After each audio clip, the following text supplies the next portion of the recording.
Okay. So just to start off with, greetings, brothers and sisters. I have a bunch of things to get to. I don't have an introduction this time. Of course, all the stuff I don't normally say about being shadow banned and liking the videos and leaving comments, even if it's an emoji, and all the stuff and all the things. Subscribe, resubscribe, all the stuff. Right? I haven't been saying that lately. I need to. Um, there's a lot of things to get to. So Kamala Harris gets feisty in an interview with Brett Baer, and MSNBC doesn't like it. There is a guy named Matthew Metro. It's this guy claims that Tim Walz sexually abused him when he was in high school, and so that's out.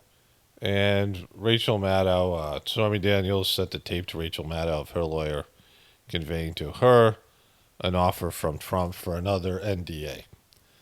So those are, we'll get into all those things, what's believable, what's not. And these are, some of the early October surprises um, that have been going on.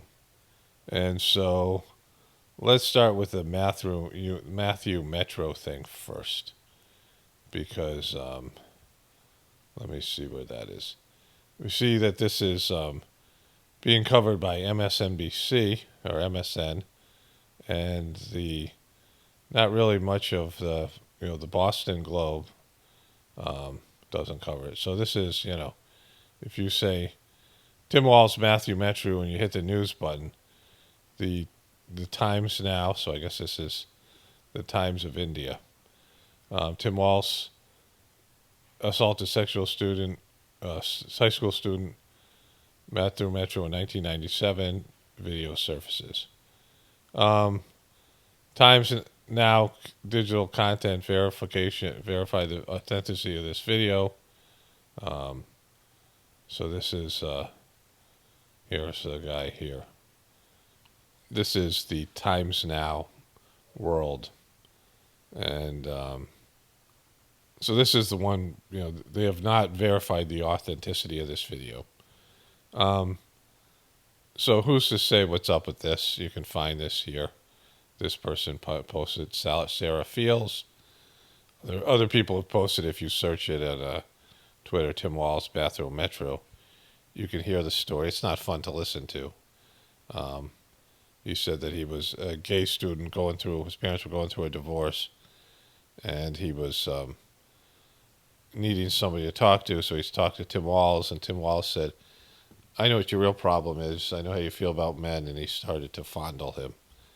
And then the guy said he was frozen at first, then he ran away. He didn't tell anybody because, all of it. But then he heard someone else talking about it. And he is now saying that, he wish he spoke up because he thinks that it happened to a lot of kids.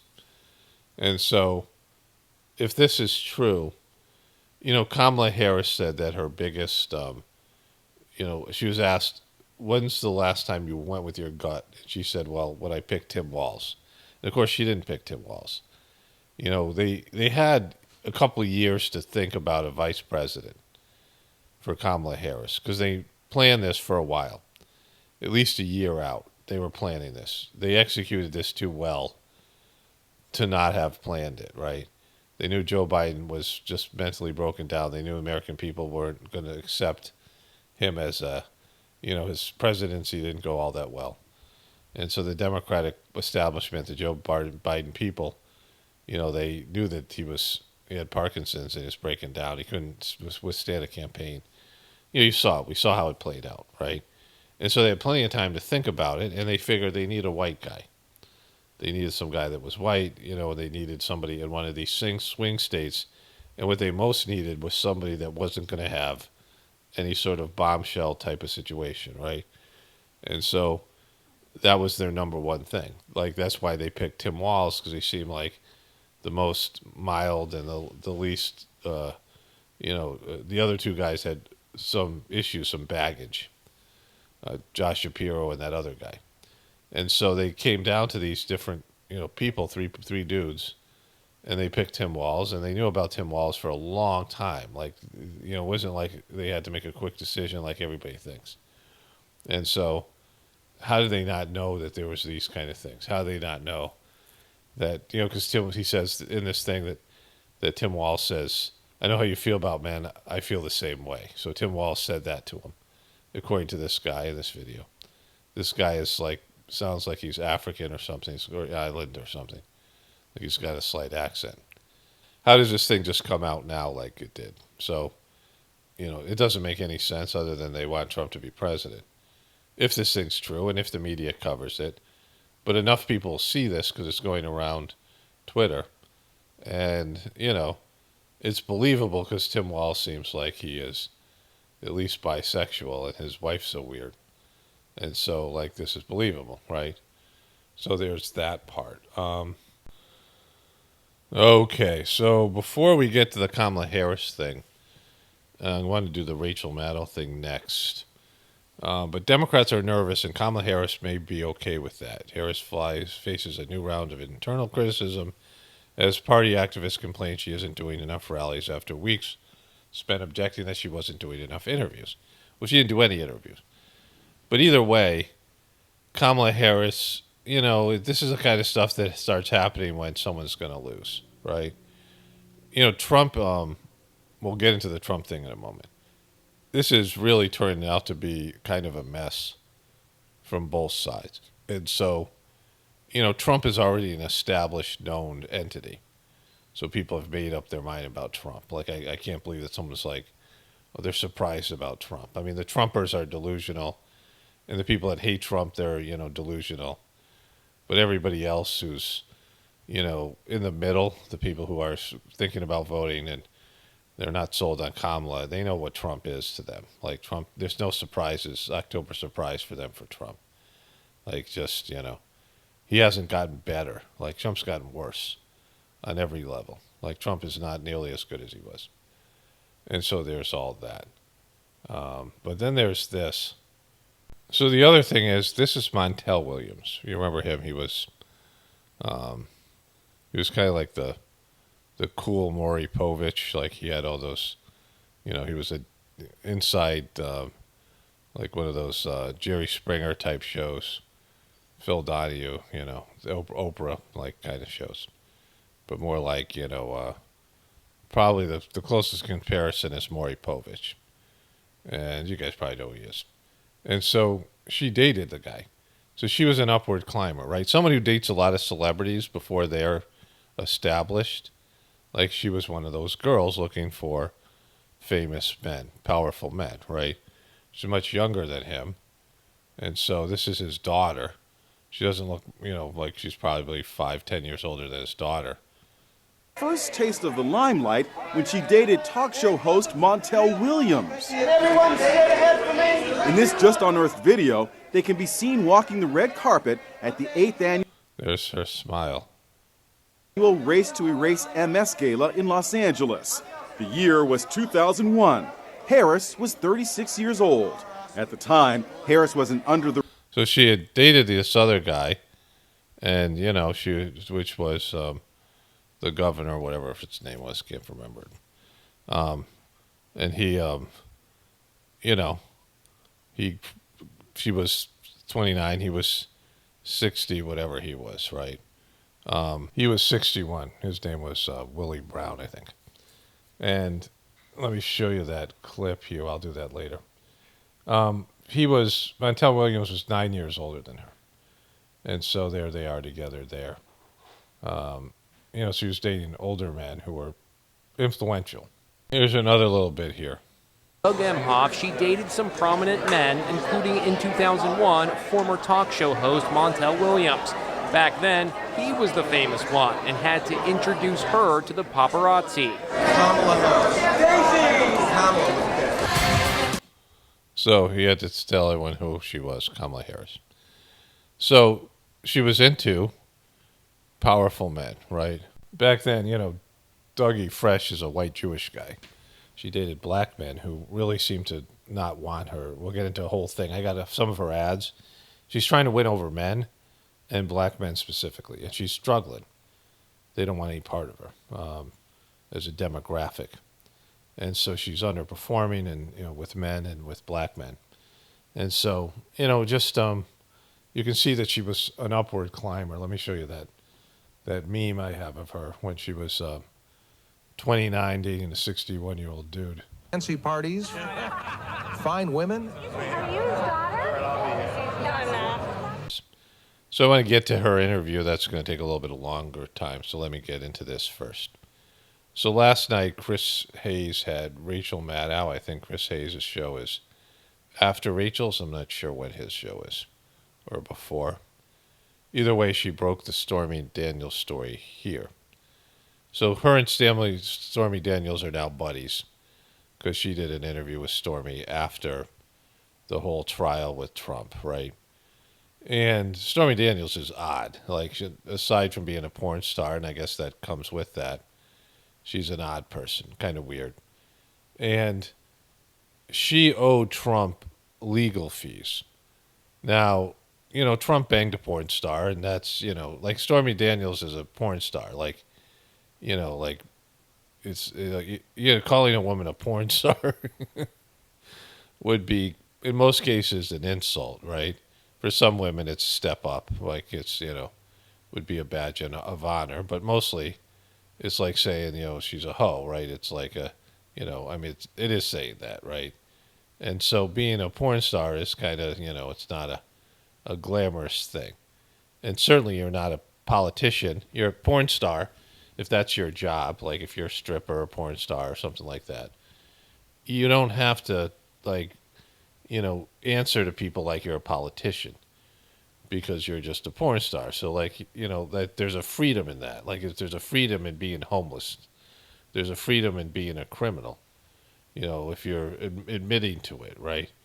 And so, Stormy Daniels doesn't have the kind of standards set for her as Trump does. Trump is a married, billionaire who wants to be, a president. He would want to be, a politician.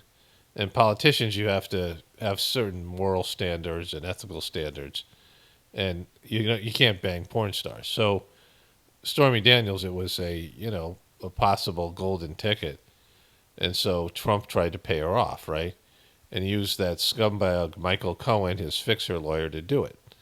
And, Trump lies about it, even now. Like, that's, he's obviously, we know that he banged her, and we know the thing happened because he paid her off, right? But somehow in the whole process, she ended up owing him legal expenses. And so what this story pretends, or portends, or whatever the word is that Stormy Daniels did a GoFundMe page, which was mentioned by Rachel Maddow, which helped her raise the money, to pay Trump off for the legal fees that she owed, his legal fees. And when Trump's lawyers were negotiating with her lawyer, they asked her if she would, if they said that the lawyers' legal fees were a little bit less, Trump would pay some of her legal fees if she would sign another NDA, right? And that's, again, coming from her lawyer. So this isn't coming from Trump's lawyer. This is her lawyer. But she recorded it and then sent it to Rachel Maddow. And here it is. Tell her is not what she's expecting. Watch. What we're going to say in the future. There's no way. No, I can't let you do that. So he's like, okay, I got to get back with him, So they want to cut some kind of deal where they silence you. Don't they know that won't work? It's not going to happen. Okay, it's not going to happen. We had to bleep a little swearing there. But what her lawyer... Why would you have to do that? There's people swear all the time. You guys swear on news now. Like, that shit's... That's sailed, right? You had to bleep it because there's all these 70 and 80-year-old people out there. Why you got boomer hippies are your main audience? They grew up, sex, drugs, and rock and roll. At least they had no morals, and now all of a sudden they care about swearing. Like, lawyer tells her is they want to cut some sort of deal where they silence you. In the midst of this negotiation over paying off the last legal settlement between them, Trump... she's so excited. She won't be so excited when Trump wins. which he seems like he's going to. That will be the one kind of, it won't be the same as 2016, but it'll still be pretty good. Like when they have to announce Trump won, this is, and it probably won't be clean like on election night, so it won't be as good like that either. Trump is trying to get another hush money deal with Stormy Daniels ahead of this election. Trump's lawyer basically offered to take it off the bottom line. They would pretend that Stormy Daniels owed less money to Trump than they actually believed she owed if she also signed an agreement to not talk about Trump. When he paid her $130,000. She doesn't want to talk about him because of the threats, right? And so I don't know why. Again, Trump does stupid things. And this is a stupid thing if he's done it. This is coming from her lawyer to her. There's no proof unless they have some kind of audio recordings between lawyers, which they don't do that shit. Lawyers, that's like a big no-no. She tape recorded her conversation with her own lawyer, not with Trump's lawyer. And even if it was Trump's lawyer, Trump would still have some plausible deniability. This is not going to be a real story because, people already think Trump would do shit like this. I don't think this is going to sway anything in the election. But if he is doing that, he's going to be sentenced a week after the election. And so the election might not be resolved. Trump might be president. Like I said last time, I wonder if Trump would pardon himself. I was, I was joking, but kind of wondering if he would. This was when his first term. If he had a chance, would he pardon himself? And can you actually do that? Because if anybody can do it, it'll be Trump. And that'd be kind of hilarious. But here. $1,000 in hush money before the 2016 election, that turned into 34 felony convictions for Trump because a jury found that he illegally laundered those payments through his business to cover it up. This time, they were apparently planning to launder the new hush money payment to Stormy Daniels through the payment of a legal judgment. See, if Trump just straight out paid her, this would have, or he laundered it through business, which I didn't even know about the whole thing with Stormy Daniels was weird, that whole trial and all of it. But if he did launder the money, which would totally be Trump, he's so cheap, he's so broke, he acts like a broke fuck, and so I mean, it's just the guy is just a scumbag no matter what, whatever these things are or not, true or not. Whatever. These are the October surprise. Look at this dude right here. Now, we know that because of this call. We also know because Ms. Daniels' lawyer has provided us the documents that show how it happened, and I can show you those in print. In this email we obtained from Stormy Daniels' attorney, we've redacted the street addresses and email addresses and phone numbers. Thanks for doing that because you're protecting this guy. Those are our redactions, but this is otherwise exactly what was sent. And I'll read it directly. Dear Clark and Allison, who are Stormy Daniels' lawyers, we disagree that a payment of $620,000 would be in full satisfaction of the three judgments.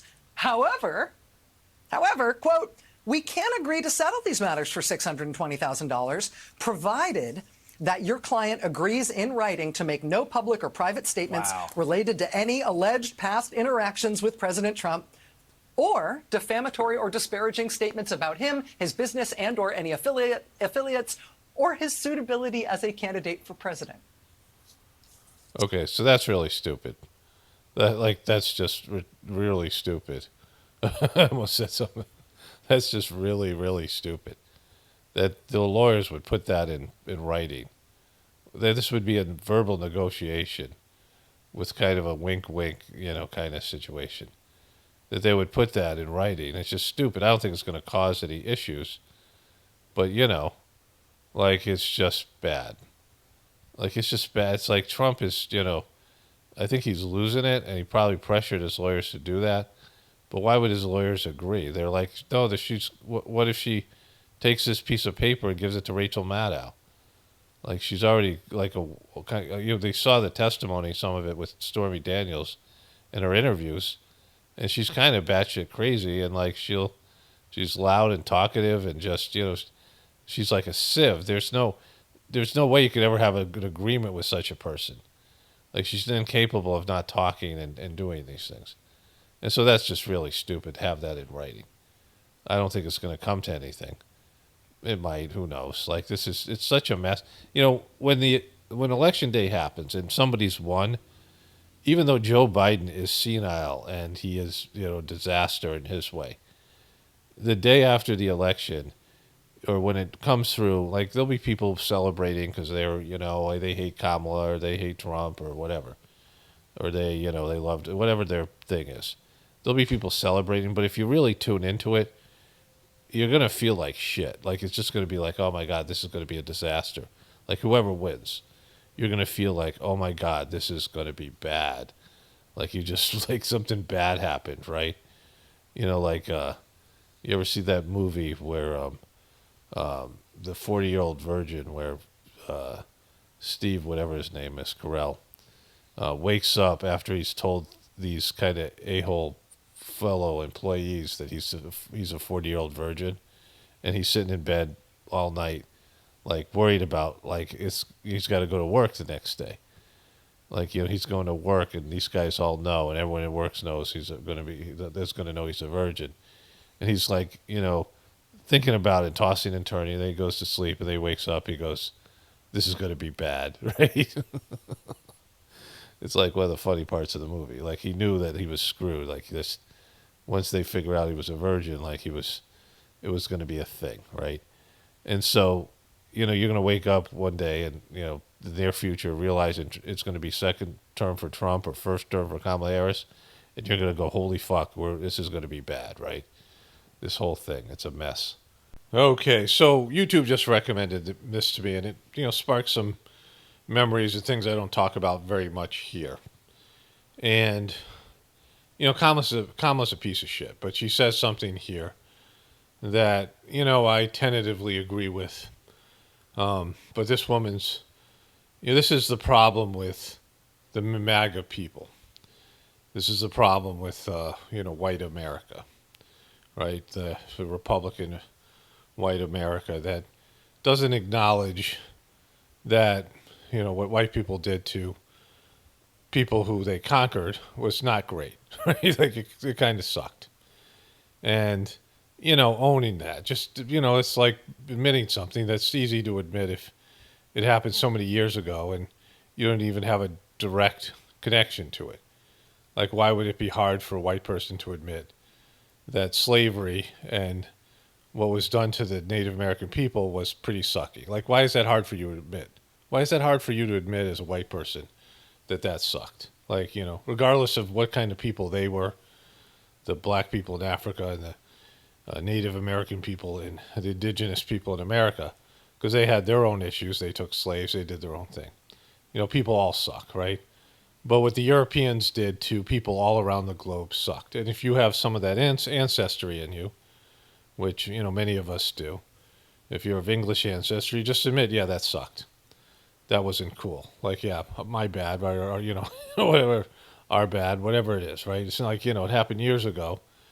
And, admitting that was a sucky thing. And, white people just have a hard time doing that. Like, I don't know why. Not all white people, because then you have the liberals that go out of their way. Let's make compensation. There's none of that. Like, it's just, admitting the truth. That's all this is. Like, the truth of it. You can't fix it. You can't go back. You can't, change anything. You can't. I mean, you can certainly change your attitude now and not be that kind of person. But it's easy not to be that kind of person now because of, modernization and growing up in a cul-de-sac where you didn't have to deal. It's already the deeds have already been done. But anyways, this is Heidi. This is Heidi St. John coming to you from the Minneapolis airport. I thought you might enjoy this clip of our friend Kamala Harris from 3 years ago on this Columbus Day. As we celebrate Indigenous Peoples Day, as we speak truth about our nation's history. Since 1934, every October, the United States has recognized the voyage of the European explorers who first landed on the shores of the Americas. But that is not the whole story. What's the whole story, Kamala? Like, like I said, I kind of agree with, but this is the kind of same stuff I have with Marjorie Taylor Greene or any of these people that they suck, and like, you don't want them to be advocates for things that you believe in, right? because they suck. Like they're not, you don't want them on your team. But this is something that, I know to be true, right? And everyone should know this stuff to be true. It just is. That has never been the whole story. Those explorers ushered in a Just the way she says it, like over dramatic. She just sucks so bad at it, right? wave of devastation for tribal nations, perpetrating violence, stealing land, and spreading disease. She wants to rewrite America's history and tell you that America was stolen when in fact it was conquered. Kamala, you need a little history lesson. Happy Columbus Day, everybody. Okay. So just Christopher Columbus, more like Shyam Columbus. Jewishness revealed. This is the Jerusalem Post. And so there's this as well. New York City Columbus Day. I don't know why this ad is here. There we go. New York City Columbus Day parade goers get saucy over new claim that explorer was Jewish, not Italian. We don't care. And then Christopher Columbus may have been Spanish Jew, according to new documentary. A Sephardic Jew from eastern Iberian Peninsula. He hid this because he didn't want to be persecuted. So this is Columbus news. And no thank you. New research suggests Christopher Columbus may have been Jewish. So those are the big news about Christopher Columbus that came out, I don't know, a week ago. And we're heading into his holiday, which is, a bogus holiday. And so let me switch over to voiceover here. And so this whiny suburbanite who Republican Trumper suburbanite who says, "Oh, Kamala Harris, I'm going to give you a history lesson. America wasn't stolen, it was conquered." Well, what the fuck do you think conquered is? What the fuck do you think conquered is? You think conquered's a good thing? Let's say Chinese military came into your cul-de-sac and arred your daughters and gave your family disease, which I guess has kind of happened with COVID. I just picked Chinese. It could be Russian. I don't know. Anybody. Aliens, right? Could be aliens. They arred your daughters. They killed your sons. And they, enslaved you and then moved into your house. Or whatever. And then you were their slaves, right? Like this kind of thing. Where they just wiped you out through whatever means necessary. Killed off your resources, like slaughtered the bison the way they did. I mean, it's pictures of the bison being slaughtered. What Europeans did to the Native Americans and the black people was evil and wrong. The way they treated them, right? And Christopher Columbus was a prick. Now, we know that it was worse than the history we got because we celebrate these people as heroes, right? And they weren't heroes. They were people who were conquering other people. What do you think conquering other people is?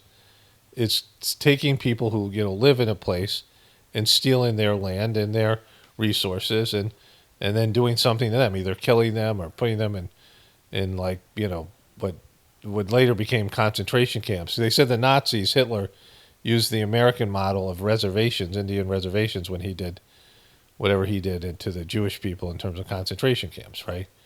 This is what you do. This is what apartheid state looks like in all these places. And so admit that it's evil. Like your ancestors did evil shit. Like that's just what it is.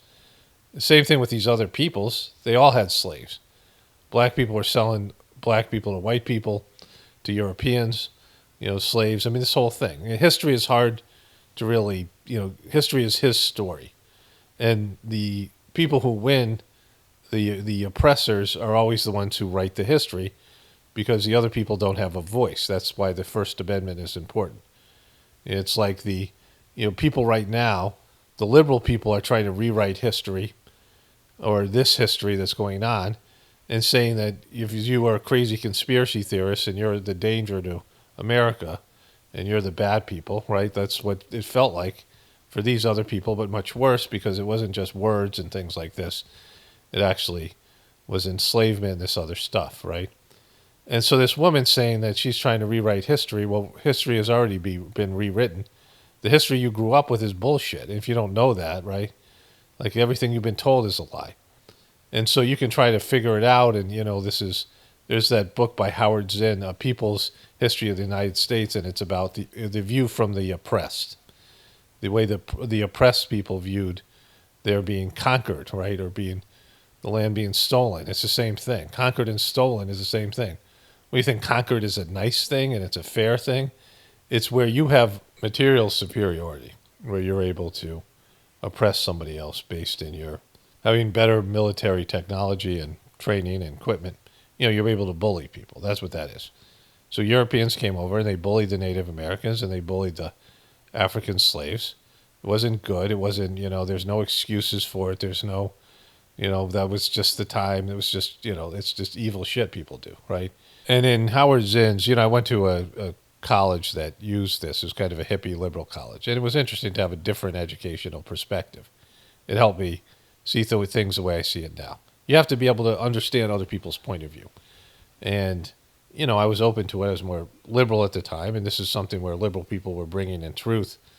I believe that Howard Zinn's book, A People's History, is more accurate than the history that we were taught in schools, which is just complete bullshit, where villains were made heroes. And so Christopher Columbus came over to what ended up being some island in the Bahamas. And there were these people called Arawaks or something like that. And they no longer exist. They've been completely wiped out. 180,000 of them lived on this island. And they were getting goofy, like the people, Columbus's people and Christopher Columbus, because they were pressured by Spain. These guys who would get ships, these captains, they didn't own the ships. And so he got, these ships from the Queen of Spain, and she was supposed to produce some gold and shit, right? Like he was going to America, this, whatever this world that was discovered by the Vikings. The Vikings discovered it years ago. Of course, people were already living on it, right? That's what, Native American people say. We didn't land on Plymouth Rock. Plymouth Rock landed on us. But it was the Vikings. And the Vikings who were like the badasses, they were going around. And, they were conquering each other in Europe. I mean, there was Vikings who were kings of England and other places, France and stuff, right? The Vikings went in and they were like kicking the windows out of French houses because it's too warm in there in the middle of the winter. Like they were used to like cold ass weather, and they'd sail across the sea in those like, kilt like whatever things they wore with like no cloth on their legs. And it was, it was well below, like Arctic weather on the oceans and things right in the middle of the winter. And so they were like big and strong, and they kicked everybody's asses, and they went to America, and the Native Americans that were there were so, warlike. They kicked the shit out of the Vikings and sent them packing, right?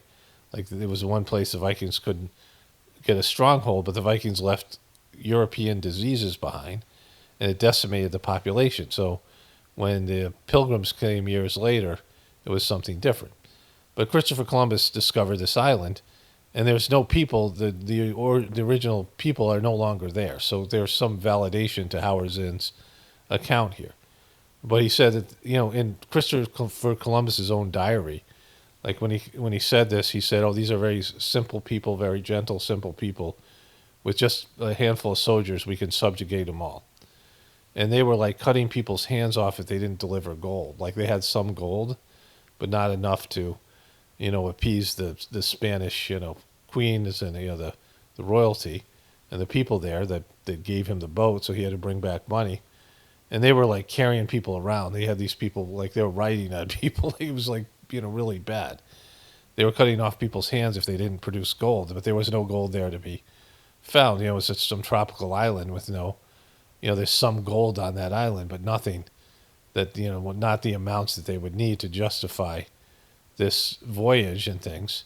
He was locked up when he got back home. He wasn't able to pay his debts and things. Like he didn't deliver financial compensation from his so-called discovery. And so he was a real piece of shit, and he mistreated these people, and it set about a whole level of mistreatment. It didn't have to be that way. Like it could have been something where the land was shared. There are always ways to do things, right?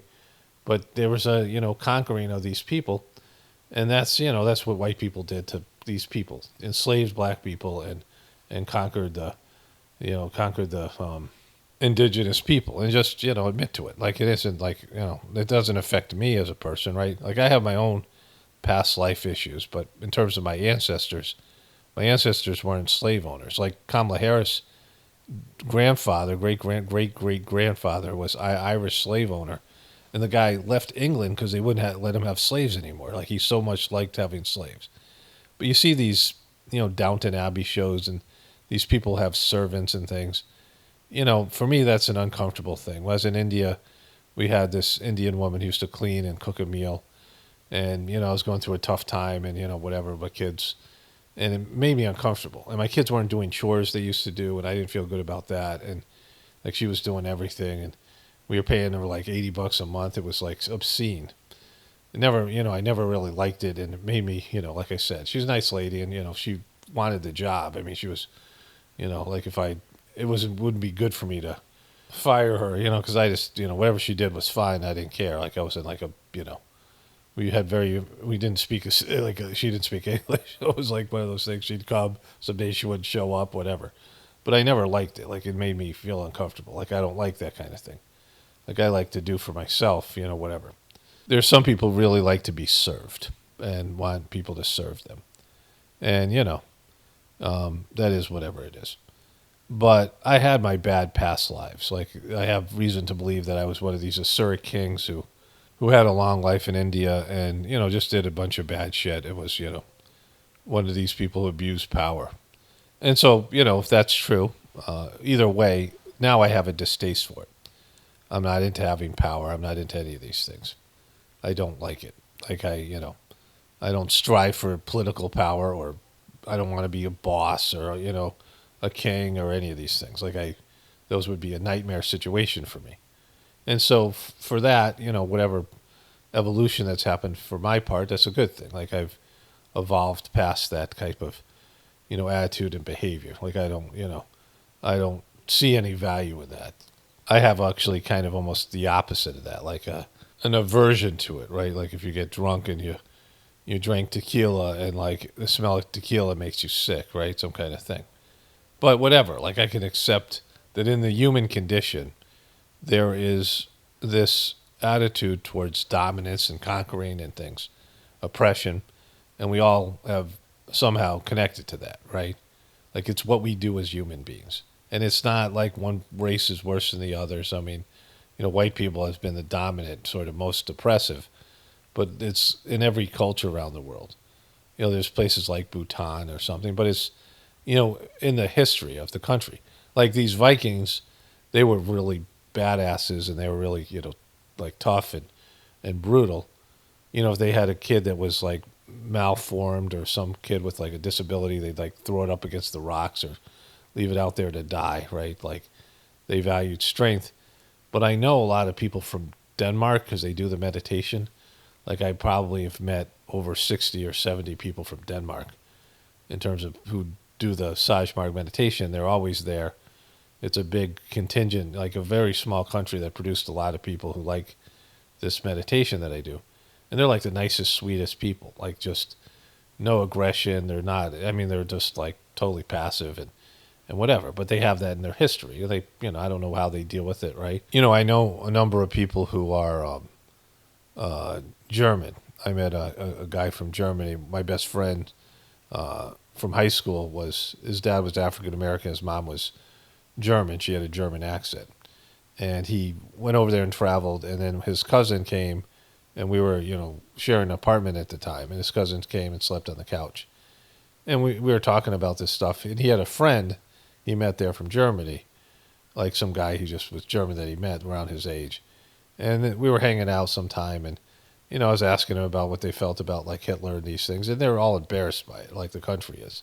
Like, most of them, there's still some skinheads there, right? But everyone has their, dark periods where people did a bunch of bad shit. Like, it's historically in these various countries, right?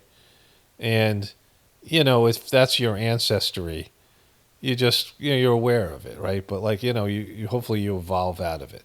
But just own it. Like, there's no reason to pretend that isn't true. So, trying to say that conquering, oh, no, we didn't steal it, we conquered it. Oh, you took it from other people? Well, people who were at a complete disadvantage in terms of their military capabilities. Oh, then you're going to say Happy Columbus Day? The guy was a freaking asshole, right? The guy was not a good person. We shouldn't be celebrating his holiday. Like most of these people. They aren't who you think they are. Abraham Lincoln used the N-word and he, disparaged black people. There's just, like, you celebrate these people like they were great, and there are very few great people. And the ones who are really great are spiritual, and they don't want a statue. They don't want, like, a holiday, right? Anybody who's, working for God has to humble themselves, right? They have to, you have to humble yourself in some way. But anyways, this is a big problem in the right wing, the Trumpers. And, some of you guys will be offended by this, right? It's just like, just own it. Just admit it. Like, what the Europeans did to the black people in Africa, enslaving them, and then what they did to the indigenous people was fucked up, right? It was like a fucked up thing. It just is. Like, and there's, like I said, there's lots of blame to go around about how bad the human race is. Like, it's not just the Europeans and this one specific thing in history. If you watch, like, Genghis Khan and these conquerors, people who conquer, like people who want to beat the shit out of other people and take their stuff, right? They want to bully other people and exploit them and turn them into subjects. And they want to be worshipped. This whole idea of being kings and queens, like, they're not good people. The celebration of the royal family, it's all sucky people. Anybody who wants to be a king or a queen is a piece of shit, right? And they have something wrong with them that makes them, want to have other people be beneath them in some way and want to subjugate those people. Anyways, let's get to the Kamala Harris interview here. Okay, so this weird M&F for Brett Baer. Kamala Harris is so hard to listen to, I'm not going to be able to get through very much of this. I know there's some stuff. I would say to her credit, she went on Fox News. Fox News sucks. Trump is avoiding CNN and MSNBC, rightfully so, right? But then there's also Morning Joe lamenting the mistreatment of Kamala Harris, which I want to get to as well. And, to her credit, she went on this interview, but that must mean she's desperate. Like, they know right now she's going to lose. And there's all these October surprises. And like I said, Trump is a known entity. So the October surprises only hurt her. And, there's still people suffering from hurricane. I mean, the news has moved on. But two of these states are swing states, Georgia and North Carolina. And I think just in general, people may be flirted with the idea of voting for her because they dislike Trump so much. But people just don't see her as a president. We'll see how it goes down. Like, it's just, there's going to be some kind of bullshit. There's whatever it is. Anyways, let's get going here. Here in Pennsylvania, that immigration is one of the key issues that they're looking at this election, and specifically the influx of illegal immigrants from more than 150 countries. How many illegal immigrants would you estimate your administration has released into the country over the last 3.5 years? Well, I'm glad you raised the issue of immigration because I agree with you. It is a topic of discussion that people want to rightly have. That's not a good way to characterize it, right? And you know what I'm going to talk about. Yeah, but right do you now, just a number? Do you think it's 1 million, 3 million? Brett, let's just get to the point. Okay, the point is... So this is how the interview's starting, right?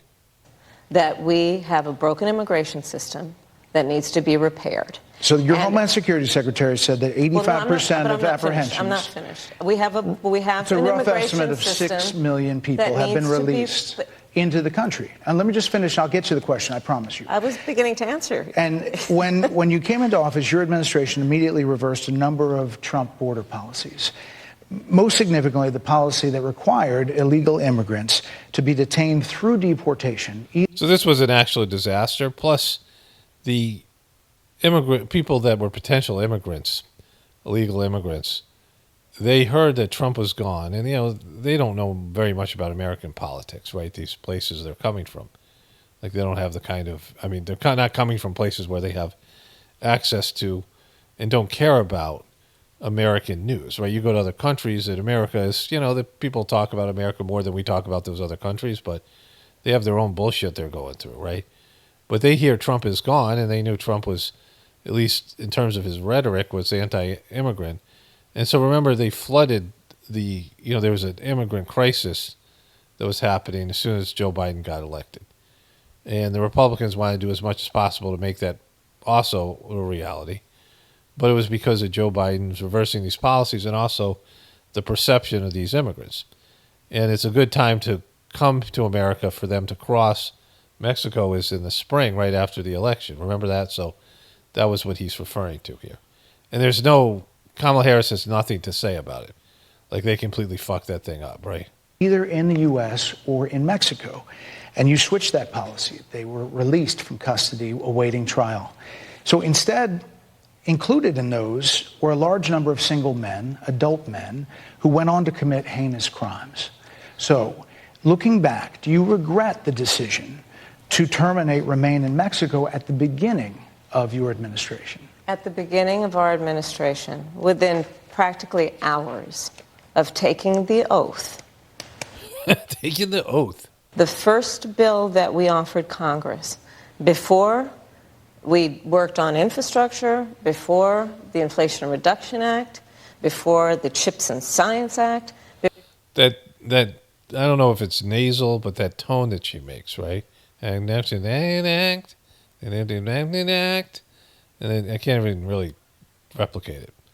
But it's off-putting, right? There's things about the way that she expresses herself that people just don't like.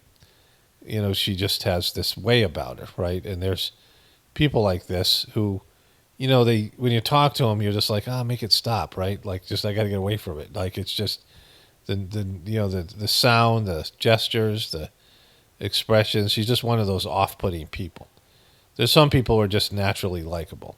Like, everybody just loves them, right? They just, and I'm not one of those people, so, like, I'm not claiming to be one, but they just radiate, like, good cheer and just, all these things. They're just, like, good, happy people. And people around them are, like, always happier. They walk in the room like, hey, that guy, they're all, they're just happy. Or they're just people who radiate something that's likable. That's likable. And Kamala Harris is just not one of those people. Hillary Clinton is the only person I could compare her to. And so, like, this is why they didn't want her doing interviews. And this is why she, like I said in the beginning, people were going to get a big dose of Kamala, and then they were going to be like, I don't really like her. Like, she did this to the Democratic voters. And so she certainly was going to do it to the independent voters. And so, this was, it's totally rigged for Trump. Obviously, he would have done better if Biden was running. But this is, I think this is a way that they can make it close enough to where it can be controversial, the election.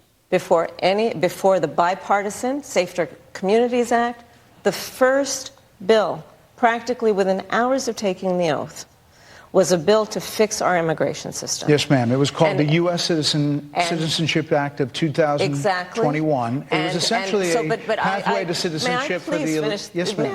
May I finish responding, please? But you have to let me finish, You please. had the White House and the House and the Senate, and they didn't bring up that bill. I'm in the middle of responding to the point you're raising, and I'd like to finish. Yes, ma'am. She talks, this is the same way she was talking to Trump. Like, she talks in a very condescending way, like she's better than you. Like, she's just, that's what condescending means. But, that's off-putting. Like, what people are saying she won the debate, like, by doing that, by doing something that people don't like, right? Like, just the way that she's being right now. 'Cause she's essentially lying and spinning and deflecting. It isn't like she's telling the truth. And his job is to get her to tell the truth and not just listen to her bullshit, which they've done over on the other networks, right? Where they just, agree with her bullshit, which is, that's not journalism. And not that Fox is journalistic, but for Kamala, they're going to push back. Like, for Trump, not so much, right?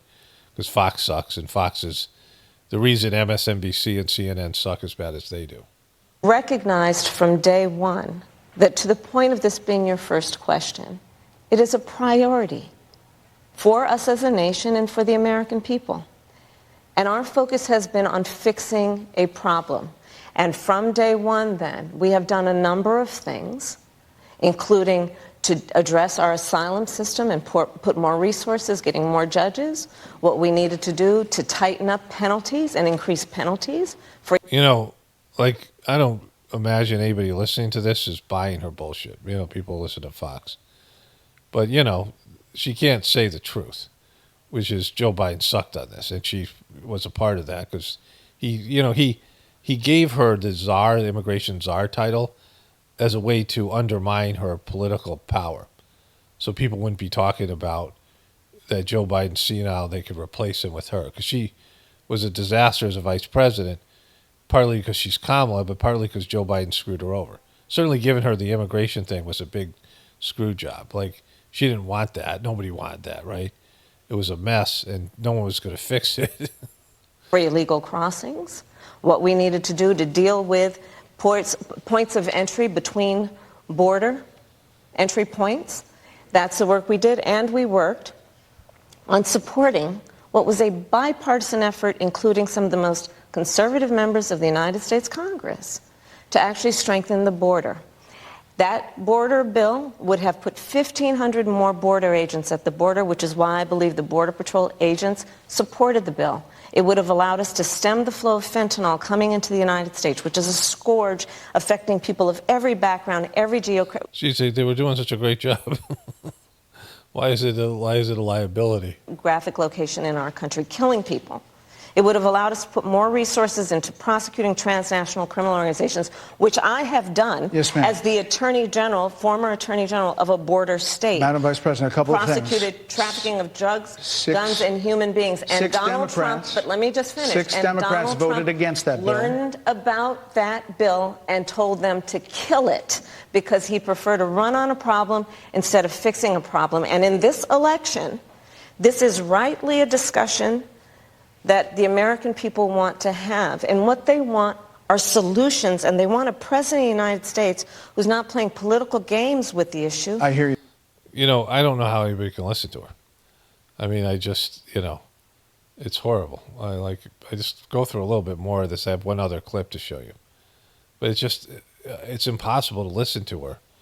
Like, she should be saying real good things. Like, even when I was agreeing with her about the whole indigenous people thing, at least partially, I can't listen to her. Like, it's just so hard. She's so unlikable. She's so off-putting. But actually is focused on fixing Six Democrats voted against that bill. It would have allowed 1.8 million illegal immigrants into the country a year. A lot of conservatives had a problem with it. These are the 6 Democrats. But more importantly, back to the original premise, Jocelyn Nungari, Rachel Morin, Laken Riley, they are young women who were brutally assaulted and killed by some of the men who were released at the beginning of the administration, well before a negotiated bipartisan bill. Former President Clinton actually referred to Laken Riley Sunday, campaigning for you in Georgia, saying if those men had been properly vetted, Laken Riley probably would not have been killed. So if it wouldn't have happened, this is well before any negotiation. This is well before Donald Trump got involved in the politics. This is a specific policy decision by your administration to release these men into the country. So what I'm saying to you, do you owe those families an apology? Let me just say, first of all, those are tragic cases. They're tragic. They're so tragic. There's no question about that. There's no question about the tragicness of the There's tragedy. no question about that. It's just so tragic. And I can't imagine the pain that the families of those victims have experienced. Because it hasn't happened to me. And for a loss that should not have occurred. It shouldn't have occurred. It shouldn't happen. So that is true. That's true. It is also true. It's also true, that though. if a border security had actually been passed 9 months ago, it would be 9 months that we would have had more border agents at the border, more... Yeah, but you had 3 years of bad policy. Like, that's a failure. Like, you can't run away from that. Like, and I'm not saying Trump is better and Trump's going to do a better job, because it's just, this whole thing is a frickin' mess. But, it's just the lying. Like, I'm just tired of the lying. Tired of the excuses. Just the whole political process. Like, I don't think I'll watch an election after this one, because it's just the whole thing is off-putting. They've wrecked any kind of entertainment value. I mean, I guess bringing in Walz's wife was a good idea. She's great. Support for the folks who are working around the clock, trying to hold it all together, Madam Vice President, to ensure that no future harm would occur. Okay, I can't do this anymore. There's one other little clip here I have to show where they get into it, and then we'll go to the stuff with the Morning Joe. Okay, so this was Huffington Post saying that she calls Brett Baer out here about the enemy within. Here, let's watch it. Question to the former president today. Harris Faulkner had a town hall, and this is how he responded. I heard about that. They were saying I was like threatening. I'm not threatening anybody. They're the ones doing the threatening. They do phony investigations. I've been investigated more than Alphonse Capone. He was the greatest gangster. No, it's true. No, but think of it. It's called weaponization of government. It's a terrible thing. So, Brett, I'm sorry, and with all due respect. All due respect. I'm about to take a giant shit on you, but, I do it respectfully. That clip was not what he has been saying about the enemy within that he has repeated when he's speaking about the American people. That's not what you just showed. Not about the American people. He's talking about people that oppose him. The same way that you guys censored people like me. So fuck you and fuck Joe Biden for doing what you did in terms of censoring the rest of us on social media. That was a piece of shit move on Joe Biden. You were part of that shit. What Trump said is horrible, like I covered this with all these people. You guys are all pushing for martial law. You guys are all pushing to get rid of the things that, make Americans allegedly free. I've talked about that in the past. That's all bullshit too, but it'll be way worse because they're all pushing for this where you can't criticize the government.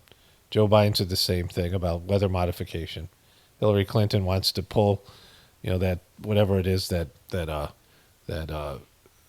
section 236 or whatever it's called, that allows social media companies not to be liable for things that are posted on their website. That's what Joe Biden threatened with them with. They all do this stuff. Look at her. Just he was asked about that specific... No, that's not what you just showed. In all fairness and respect to you, that was the question that we asked him. You didn't show that, and here's the bottom line. He has repeated it many times, and you and I both know that. And you and I both know that he has talked about turning the American military on the American people. He has talked about going after people who are engaged in peaceful protest. He has talked about locking people up because they disagree with him. This is a democracy. This is a democracy. Look at her get heated. Look at her. She's throwing down the gauntlet. And in a democracy, the President of the United States, in the United States of... She's so outraged by this. She's so mad. ...of America should be willing to be able to handle criticism without saying he'd lock people up for doing it.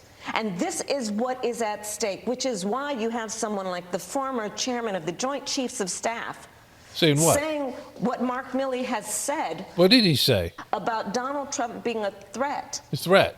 To the United States of America. No way. You see, this is where you have two pieces of shit running for president, right? Look at how outraged she is. She's so upset by this. Okay. Just can't do it. It's horrible. But again, she's desperate. This is why she went on Fox. Like, she's losing. This is a move a loser makes. When somebody's losing, they go on Fox and they try to be fake outraged. But the big problem is what I said from the very beginning, that the Democrats didn't like her. The Democrats didn't like her. And she's one of them. She's a Democrat. She's a liberal. And they didn't like her. They had a chance to vote for her. And, I don't remember in what order the candidates went out. Let me see if I can find that. But the 2020 Democratic nomination process, they gave her love. They got her up to 12%. They were pushing her, this whole thing. I talked about this with whatever that guy, Chris Matthews. Chris Matthews said his dream ticket was Kamala Harris as VP and Trump as president. And they got her like ahead of all the other, they had some candidates that were immediately popping, right? You had Bernie Sanders, who had an established base. And then you had Elizabeth Warren, that was Bernie Sanders light. For the people who didn't like Bernie Sanders, she used his same platform, but she was less off-putting than Bernie Sanders. And then they had Buttigieg, who immediately got some, love from the people. Like, they didn't push him. Maybe they pushed him a little bit. And then they had Amy Klobuchar. And they were candidates that, of course, Joe Biden was the front runner at 20%. And so they had all that. Like, these were the five people that were actually polling above 1%. Everyone else, Cory Booker, that guy Wang, whatever his name was, first name, Marianne Williamson, all these people, they were gimmick, Tulsi Gabbard, they were like kind of gimmicky. They weren't resonating with American people, and they weren't being pushed out by the national media as legitimate candidates. They were like, these people never win. These are all people who aren't going to have any chance of winning, right? Cory Booker was, maybe he pulled at 3 or 4% for a little bit. There was that guy with the funny name from Colorado. I forget that guy. I did a whole thing on him. But there was these people that, a lot of them, I can't remember their faces or names, because there was 20 candidates, and they had to break up the debates into, to 2 different nights of 10 people, right? It was brutal. They barely got any airtime. And they pushed her. They wanted her. Like, they were pushing her out there. And the Democrats said, no, we don't like her. She was polling well under 1%. We had no money. She was, she was totally disappeared. Nobody was into her, right? And so if the Democrats didn't like her, then, the independents and certainly the Republicans aren't going to like her because she's not likable. So that's, that's Kamala. That's what's happened here. And I knew that after 3 months of this thing, people were like, oh, my God, turn that thing off. Like, I can't listen to it anymore, right? Like her voice or everything. She's just off-putting. She's like Hillary Clinton. She's not likable. And so, like, that's, whatever they tried to do here, whatever deception they tried to pull, eventually people are going to get an aversion to Kamala Harris because that's how she is. And then she's done after this. Like, she's not, she's going to disappear because no one's going to want to lose her. Americans don't like losers. And so she's going to be forgotten. And the whole, Joe Biden turning on her, there's like, everything's falling apart for her right before the election. We'll see what happens. But if she is elected, the American people are going to hate her. She'll be polling at like less than 20% within a year. And bad shit's going to happen because whoever is going to get elected is stuck with the, with being the scapegoat, being the patsy.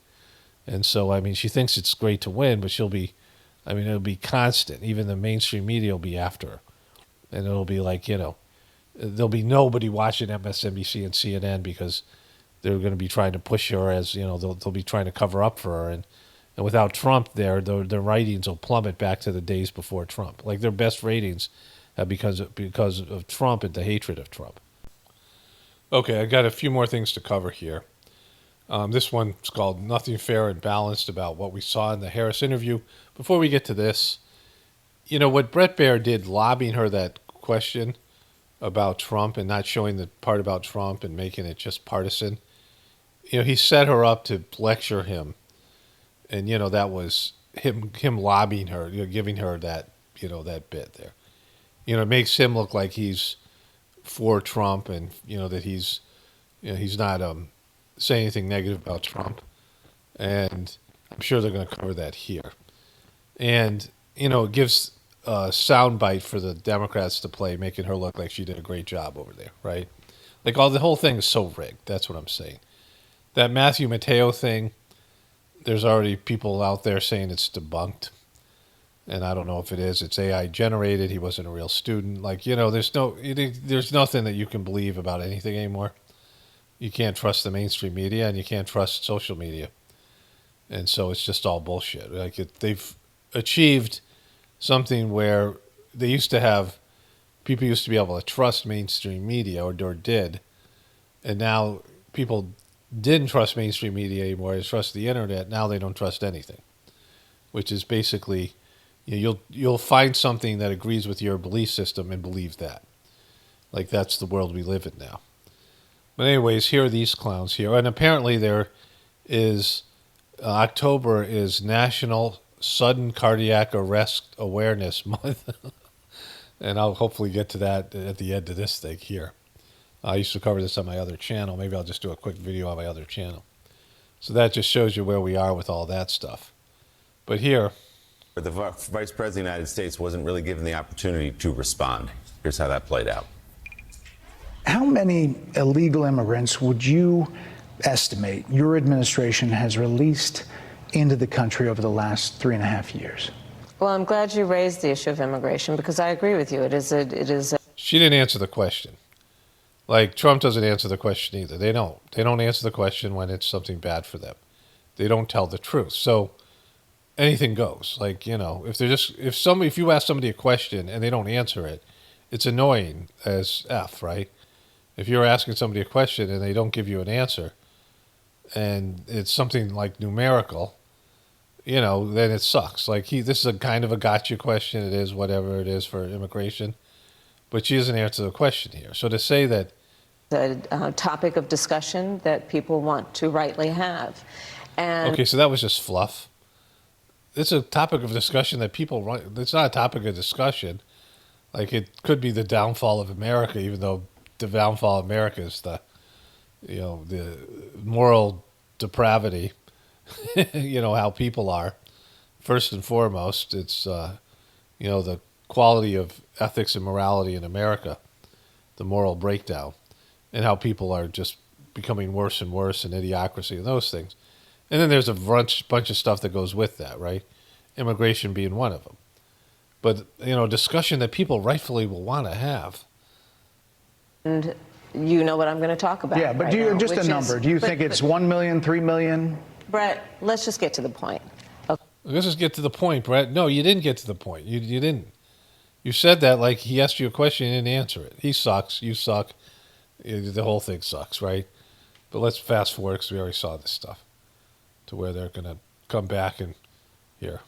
It's essentially a pathway to citizenship for the elite. Yes, may I finish responding, please? But you have to let me finish. You please. had the White House and the House and the Senate, and they didn't bring up that bill. Yeah, but you're just saying nothing of substance. And he sucks. It's like, it's just so, The point you're raising. Okay. And I'd like to finish. Yes, ma'am. And that was the opening exchange, Mika. It went on like that for nearly 30 minutes. It goes without saying that Donald Trump would not be given the same treatments. Are you shitting me? Are you shitting me? The way that you guys treated Donald Trump, other than Fox, and Fox never loved Trump. Fox was never, big on Trump. Fox screwed him in the second election. They didn't call bullshit on anything. And the other media is totally against Trump. Like every other media outlet other than these kind of non-existent, Newsmax and things like that barely anybody watches. The three mainstream media, which is MSNBC, CNN, and Fox, and then all the local, like the national news, ABC News, CBS News, and all the other outlets, all the other social media agencies. Now, of course, Twitter was taken over by Elon Musk, but all the YouTube and Facebook and Twitter before Elon Musk all lean to the left, and so Trump, he deserves everything. Like he's a piece of shit. But the way you've treated Trump is completely unfair and biased, right? Like, it's silly. And you guys are the worst. MSNBC is the worst network in terms of biased treatment of Trump and, just pushing out complete, like, spin, as Mika put it. And this is the worst show. Of all the shows at MSNBC, this is the worst in terms of biased. Over, not allowed to finish those questions. It doesn't mean the topics weren't fair. There was a lot in there that viewers wanted to hear from Kamala Harris. Why she didn't give answers? Do you have different positions now than you did in 2019? How are you going to fix the immigration crisis? All fair. And nobody asked those questions of her at other networks, right? Because you've been covering for her. Fair questions, but Donald Trump obviously would never be treated that way on Fox News. No, not by, I've watched Brett Breyer for years. That's just, that was different. I think another great place to focus would be with the enemy from within comments that President Trump made. Exactly. I knew this was coming up. This is her big moment. You see, that's the exact phrase Trump used a number of times in recent days, referring to his political adversaries and members of the press even, and the retribution he would take against them. It's decidedly un-American. It's a big story. And it's the critical back. It's not a big story because Trump says shit like this all the time. It's what we're used to. It's bad what he said, but he says things like this all the time. It's just Trump and who he is, and people have accepted or whatever, rejected or accepted him because of that. But this is Trump being Trump, and he's lowered the bar for his own, his drop to this moment in which Vice President Kamala Harris sat down for an interview with Fox News. It was supposed to give viewers an opportunity to actually hear her plans as president. Instead, as you saw, it almost immediately devolved into an embarrassing bad faith effort by a once respected host to play to an audience of one. The host constant, rude interruptions were designed to it's so bad, it's so horrible. Distract from the issues and facts that Trump and his acolytes try and twist and distort every day. And on Fox News, they try and avoid, and they couldn't. When Kamala Harris... Acolytes. Using words like acolytes. Realized the host was not going to let her speak, the only way the vice president could give Fox viewers an opportunity to hear what she had to say was to talk back over him. Cat eats fox. Was he making sure that happened? I personally think absolutely. Did she do well in this environment? Of course. She was great. She's a former prosecutor. She did horrible. She's unlikable. She came off as unlikable. That's always what's going to happen. You guys can say she won, whatever, change, whatever you guys want to put it. She's unlikable. She just is. Everyone knows it because they don't like her. She's hard to listen to. And she's just off-putting. Attorney General, Senator, current Vice President. Repulsive, like she repels you. And she's fine with a situation like that and even flourishes. Yet there were times she was shaky on answers about immigration. He kept coming after her. But the questions sounded She was shaky because she didn't want to answer the questions. Saying, this is a conversation that we can have. She doesn't say anything of substance. She has her talking points, and then in between she talks like the girl from the beauty contest, such as, she's a Sarah Palin, right? Like she's similar to Sarah Palin. She's not some big prosecutor. She was knee pads. She got that job by getting on her knees and servicing a guy twice her age, right? That's, dating Montel Williams and shit like that, right? None of this stuff's true. Like, none of this stuff is even remotely reality-based. So here's why I want to show you this part right here. And maybe they do what I say later here with the whole, part about Trump saying he's going after the American people. They gave her that moment. But here is MSNBC at its worst, its finest and worst. Part of the story. What was equally dismaying was another piece of it was still dismaying. Playbook that came earlier in the day in the form of a fluffy town hall, if you call it that, with Donald Trump and a hand-picked audience that appeared to have been all MAGA, many thanking him for gracing them with his presence. As for the content, well, Trump lied to the audience about the issue of abortion, claiming it'll just work itself out, it'll be okay. You're good. So for her to say that, it goes into Trump here, for her to say that there, right? Let's move it back a little bit here. For her to say that, fluffy town hall, Joe Biden was senile, bitch, right? Joe Biden was like drooling on himself. Before the primary in 2020, in 2019, I was like, oh my God, he's gone. I can't believe they're going to run this guy. Like, I thought that they were going to replace him. I predicted what happened with Kamala Harris back then when COVID came out. And I said I thought they were going to replace him with Andrew Cuomo. Because Andrew Cuomo was a big hero in New York before they realized he killed like 9,000 people, right? Or whatever it was. Those amount of people that when he put sick people in with the elderly, and he then fudged the numbers. But Andrew Cuomo they're talking about him like as a hero. And I thought what they were going to do was give Joe Biden COVID because they were hiding him away. But even before that, I couldn't believe they were running him. And they talked about Joe Biden like he was the greatest thing that ever happened. And he was horrible. He was a disaster, right? Like, what a nightmare he was. And we know what a senile person he was, but I saw it back in 2019. I was surprised these guys went along with it. But they did, and they covered up for him for 3 years, and they praised him. She lavish praise about what a great man he was. It was brutal. And so to come out here and call anything Fox does fluff after you guys carry Joe Biden's water, not that what Fox did isn't fluff. Yeah, it is. It sucks. It's completely bogus. And Trump sucks. Like, I'm not saying Trump is good, but don't pretend that you guys are fair and balanced. Like, you're horrible. Like, I can't say which network is worse, but if I was going to say it would be MSNBC. I don't watch Fox enough.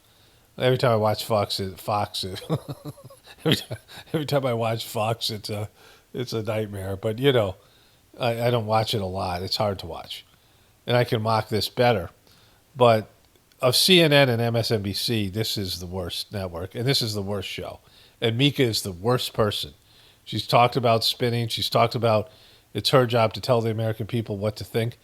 But the other part about this, anybody who watches Morning Joe, they're no way in hell ever going to vote for Trump. Like, it's not a big audience, and it's a big audience of older liberal Democrats. And so why even bother? Like, I mean, you're catering to a group of people, but you're not spinning anybody. You're not, going to be influencing. She's not influencing anybody. Who would think, I want to hear what Mika has to say. If you're saying that out loud, you're never going to vote for Trump. If you're a person, or internally, if you're a person who wants Mika's opinion about something, then you're already so far gone to the left that there's no chance of whoever voting for Trump anyway. She's not doing anything to influence the election. Neither is Fox News. Like, Fox News is not going to help liberals and independents come on board because they're not about that, right? The news is basically a joke. That's what I'm saying. It's, they're ineffective. They have no, they're not influencing anybody. Okay, so they close with this, right? And I told you this. This is how I started this thing. I hadn't watched this yet. I didn't know they did this, but this is language barrier. Vice President blasts Trump's rhetoric. Talking about the American people, suggesting he would turn the American military on the American people. We asked that question to the former president today. Harris Faulkner had a town hall, and this is how he responded. I heard about that. They were saying I was like threatening. I'm not threatening anybody. They're the ones doing the threatening. They do phony investigations. So we saw that, and then Kamala Harris's response, we saw that. And I told you Bret Baier gave her that, right? This was her big moment. And then we'll get to Mika's coverage here of it. To the United States of America. She got it in there. You see, the concern is that Trump has clearly indicated she got in there. See, this was a moment. See, Bret Baier gave her that moment. They're talking about how biased this is, but, there's a play here and a, cooperation. And he opened the door for her to have that moment, and I think she had that ready, and she was prepped to, that was like staged. And Mika loves it, right? Because it's all fucking fake. They're all fucking fake. You're fucking fake, Mika. You're a horrible person. And, they're all horrible. And they're screwing everybody else, and it doesn't matter because even if they told you the truth, there's nothing anybody could do about it. Because the system has worked its way into producing people that are worthless, right? People who are specialized. They went from farmers and, tribal people and people who were multifaceted. And even though we didn't have the technology we have now, they were far superior because they did things technology then becomes a crutch and you start losing abilities. And so to the point where people aren't even, in the real world most of the time. They're on the internet. Certainly kids growing up that way. And so what we have is idiocracy and a degradation of the American people and the global people. And the system is now producing people that, that can't function. Like really low functioning people. And it gets worse with each generation until the point that the system has to collapse and then people have to become high functioning again. And most people don't make it. They can't make it, right? They can't, change and adapt to what's being asked of them. And they're too busy, they're just too remedial. And so like this is just an indication of all that. And I talk about it here all the time. There's nothing here to save, right? Okay, so there's a little update here, the Kamala Harris interview with Bret Baier. Dana, I'll give you a little behind the scenes here. I know you love this, and it fits in with Dana Reed Sports. When the kicker in football, they call a timeout right before he's going to kick the field goal. They're icing the kicker. So we were supposed to start at 5 p.m. This was the time they gave us. Originally, we were going to do 25 or 30 minutes. They came in and said, well, maybe 20. So it was already getting whittled down. And then the vice president showed up about 5:15. We were pushing the envelope to be able to turn it around for the top of the 6 o'clock. So that's how it started. And I could tell when we started talking that she was going to be tough to to, redirect without me trying to interrupt. I did this with President Obama. At one point, I just said, Mr. President, I know you like the filibuster. I just didn't even have the chance to sometimes redirect in those ways. So, she was highly defensive. I'm going to go back to the beginning part of the interview, just that first answer. And there's that.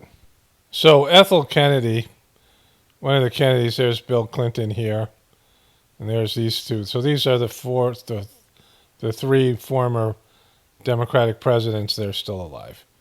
And Obama's in a defensive position here, talking to senile Joe Magoo. So I thought this was a hot mic thing, but it turns out they're just somebody's lip reading them. So they're sitting there having this conversation at this funeral. Clinton's the odd man out, he can hear. And this is what the lip reader's claiming they say. It says here, President Biden griped to his former Barack Obama, former President Barack Obama that she's not as strong as me, and with Obama agreeing that's true in a stunning off-mic conversation, deciphering the post by a professional lip reader. And so, that ain't good. They could have been talking about anybody, not Kamala. But it seems like everything's closing down on Kamala. Okay, so this first sentence she says has no meaning whatsoever, right? So he's talking about immigration, and she responds by saying this. 3.5 years. Well, I'm glad you raised the issue of immigration because I'm glad you raised the issue of immigration. Okay. Why is that? I agree with you. It is a topic of discussion that people want to rightly have. What does that even mean? A topic of discussion. This is another one of those, unburdened by what has been type of things. Like, it means nothing. Like, she says things that mean nothing, and then she just repeats things that she's learned to parrot from her, her policy team, right? Like, she doesn't have the ability to just wing it and talk from her heart and say things. She has a lot of these sentences. It's like she's saying something while she's waiting for one of the lines that she's memorized to kick in somehow, right? Like, there's just nothing there. Like, that's not a sentence. Like, that's someone who's not going to answer the question. She's not going to answer the question. And so, this shows you everything you need to know about Kamala. But, of course, Trump is in many ways worse. It's hard to say. I mean, his presidency is certainly going to be worse than hers in terms of the conflict and just the bullshit. And I just think Trump's going to win. I don't even think this is a contest at this point because it seems like all the walls are closing in on her. Okay, YouTube recommended this trailer for me, and it brings up a very important point I don't think I've discussed before. And so it's called The Present. I said the clock can help you now and then, but only you can change events. The clock can help you now and then, and only you can change, but only you can change events. So it seems like this is about time travel. Okay. So your dad and I, we've decided that we need to make a change. What are you talking about? They're getting divorced. Oh, Jesus, right after you guys got a time travel machine, you're getting divorced. I mean, you just got this time travel machine. I wonder if the kids will try to use it for some other purpose here. Oh, no. It's a trial separation. Boom. Taylor discovered that Grandpa's clock can turn back time. Mom and Dad are going to break up at dinner if we don't do everything exactly right. Let me help. Boom. Okay. So this brings up an important point that I've never discussed here because, oftentimes kids, I've worked as a counselor and, I have some professional training with this kind of thing. I've been a parent, and oftentimes kids believe that they're the reason for divorce and kids blame themselves for divorce. And, it's, in terms of my professional experience and, the 60 years I've lived on this planet and the multiple divorces I've seen and, working with kids and being a parent myself and working with kids as a counselor, I can say that 100% of the time, it's the kid's fault. if you were a kid at some point, your parents got divorced, it's 100% your fault. In fact, if you had never been born,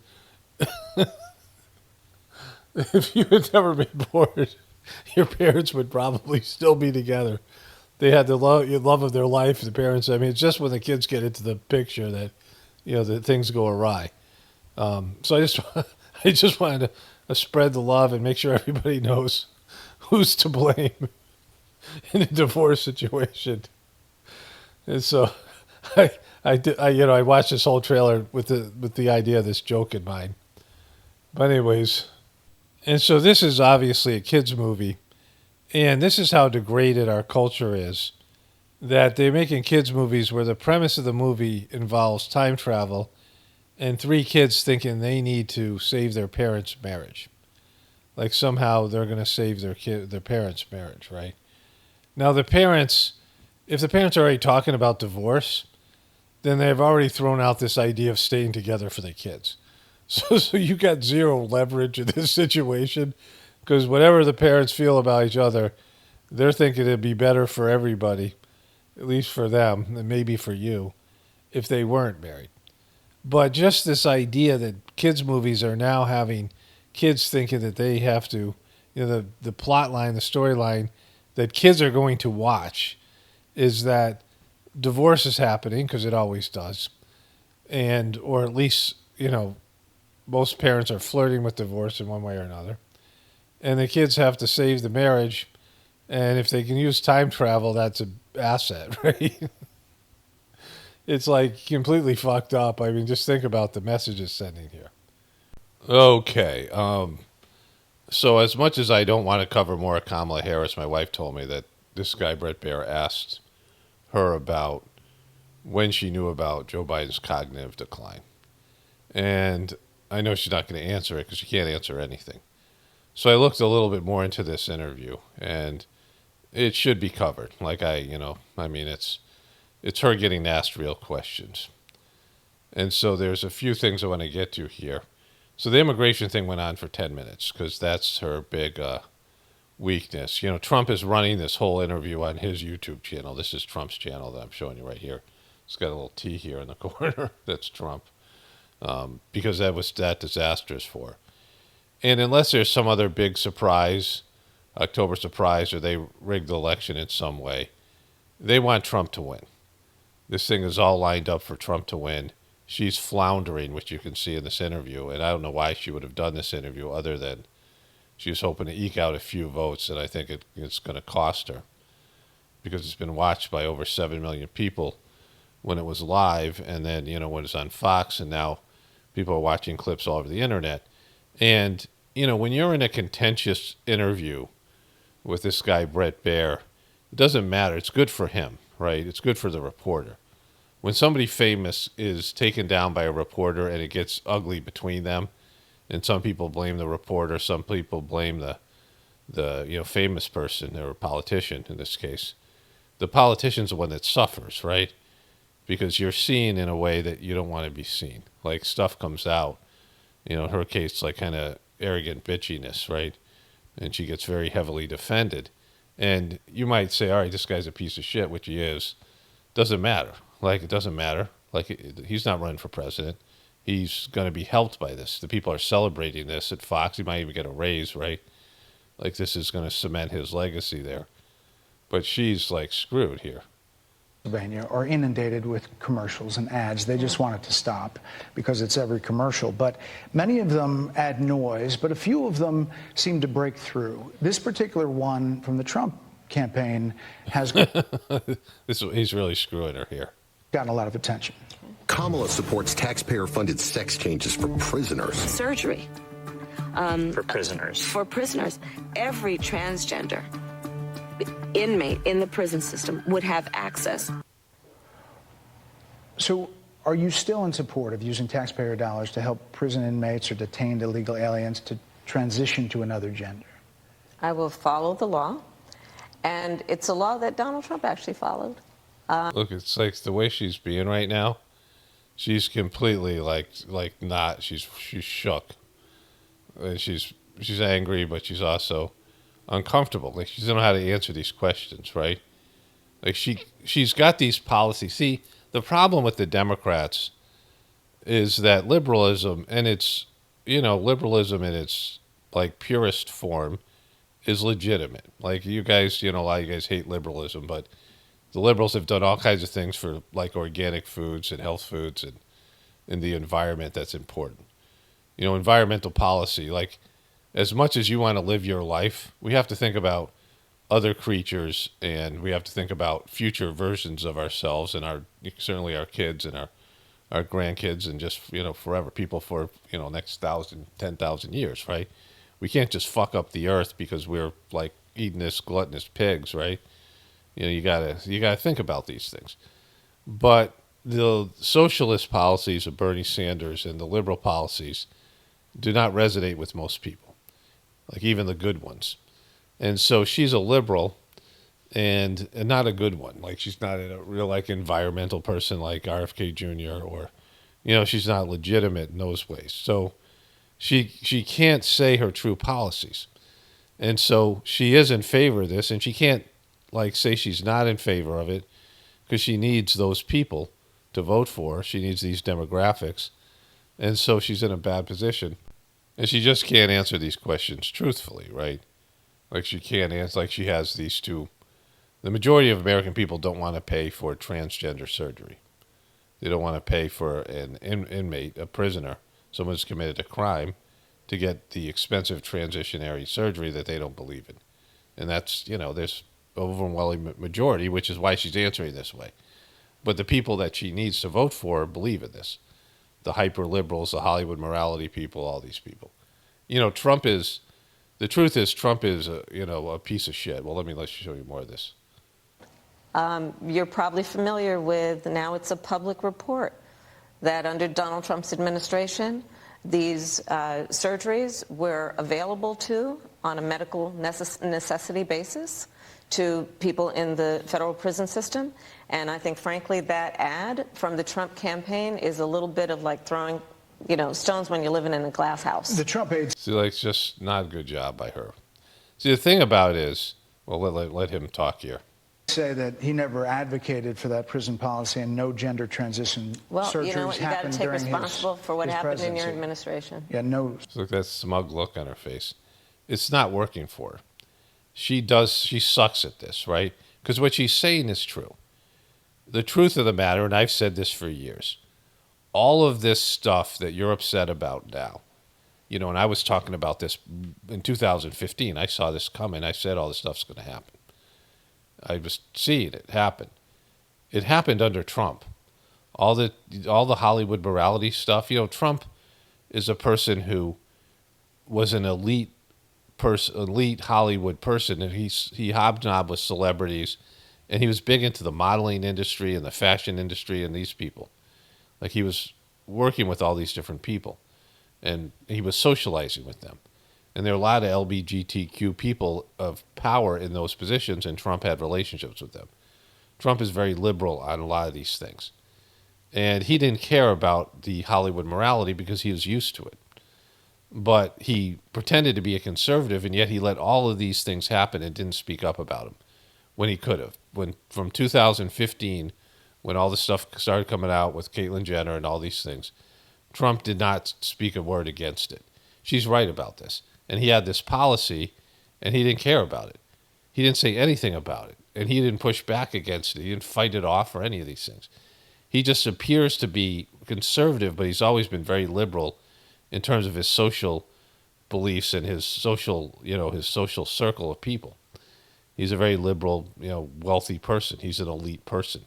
He is elitist, right? He's he has a totally different set of beliefs than what he says, because he does the WWE performance, which he's been doing, this stuff that he was doing, right, with the World Wrestling, with Vince McMahon, and he appeals to like lower level people, lower level consciousness people, people, hardworking people, whatever you want to say, right, people that he considers that are less than him, but he likes the adoration he gets from those people, and that's who he panders to on the campaign.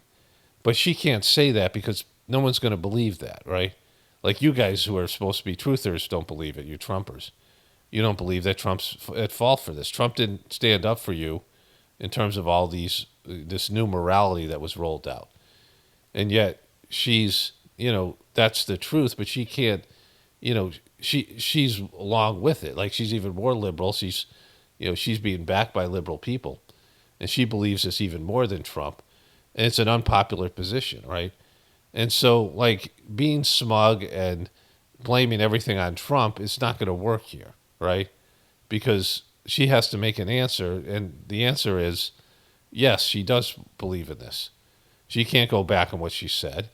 I mean, she's already taken heat from liberals. And that's what sucks about politics, which is great for me because it's just so deceptive. You can't say what you believe, right? You can't come out and just say, yeah, I believe this, because you have to think about the popularity of your opinion, and you have to pander all these people. This is the opposite of what I do. I'm like, you don't like what I say, just leave. You don't have to stay here. I'm not going to pander to you just because you don't, I'm not, my beliefs are different than your beliefs. I get to say what my beliefs are on my own YouTube channel, right? But she can't do that. And so she sucks at navigating and negotiating these interactions because she can't say the truth. Blaming Trump isn't working. And her affect, her mannerisms here. Surgeries happened in this presidency. It's in so black and white. Would you still advocate for using taxpayer dollars for gender reassignment surgeries? I will follow the law, just as I think Donald Trump would say he did. You would have a say as president.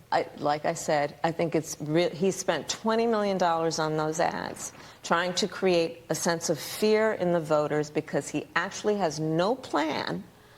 See, again, this doesn't work, right?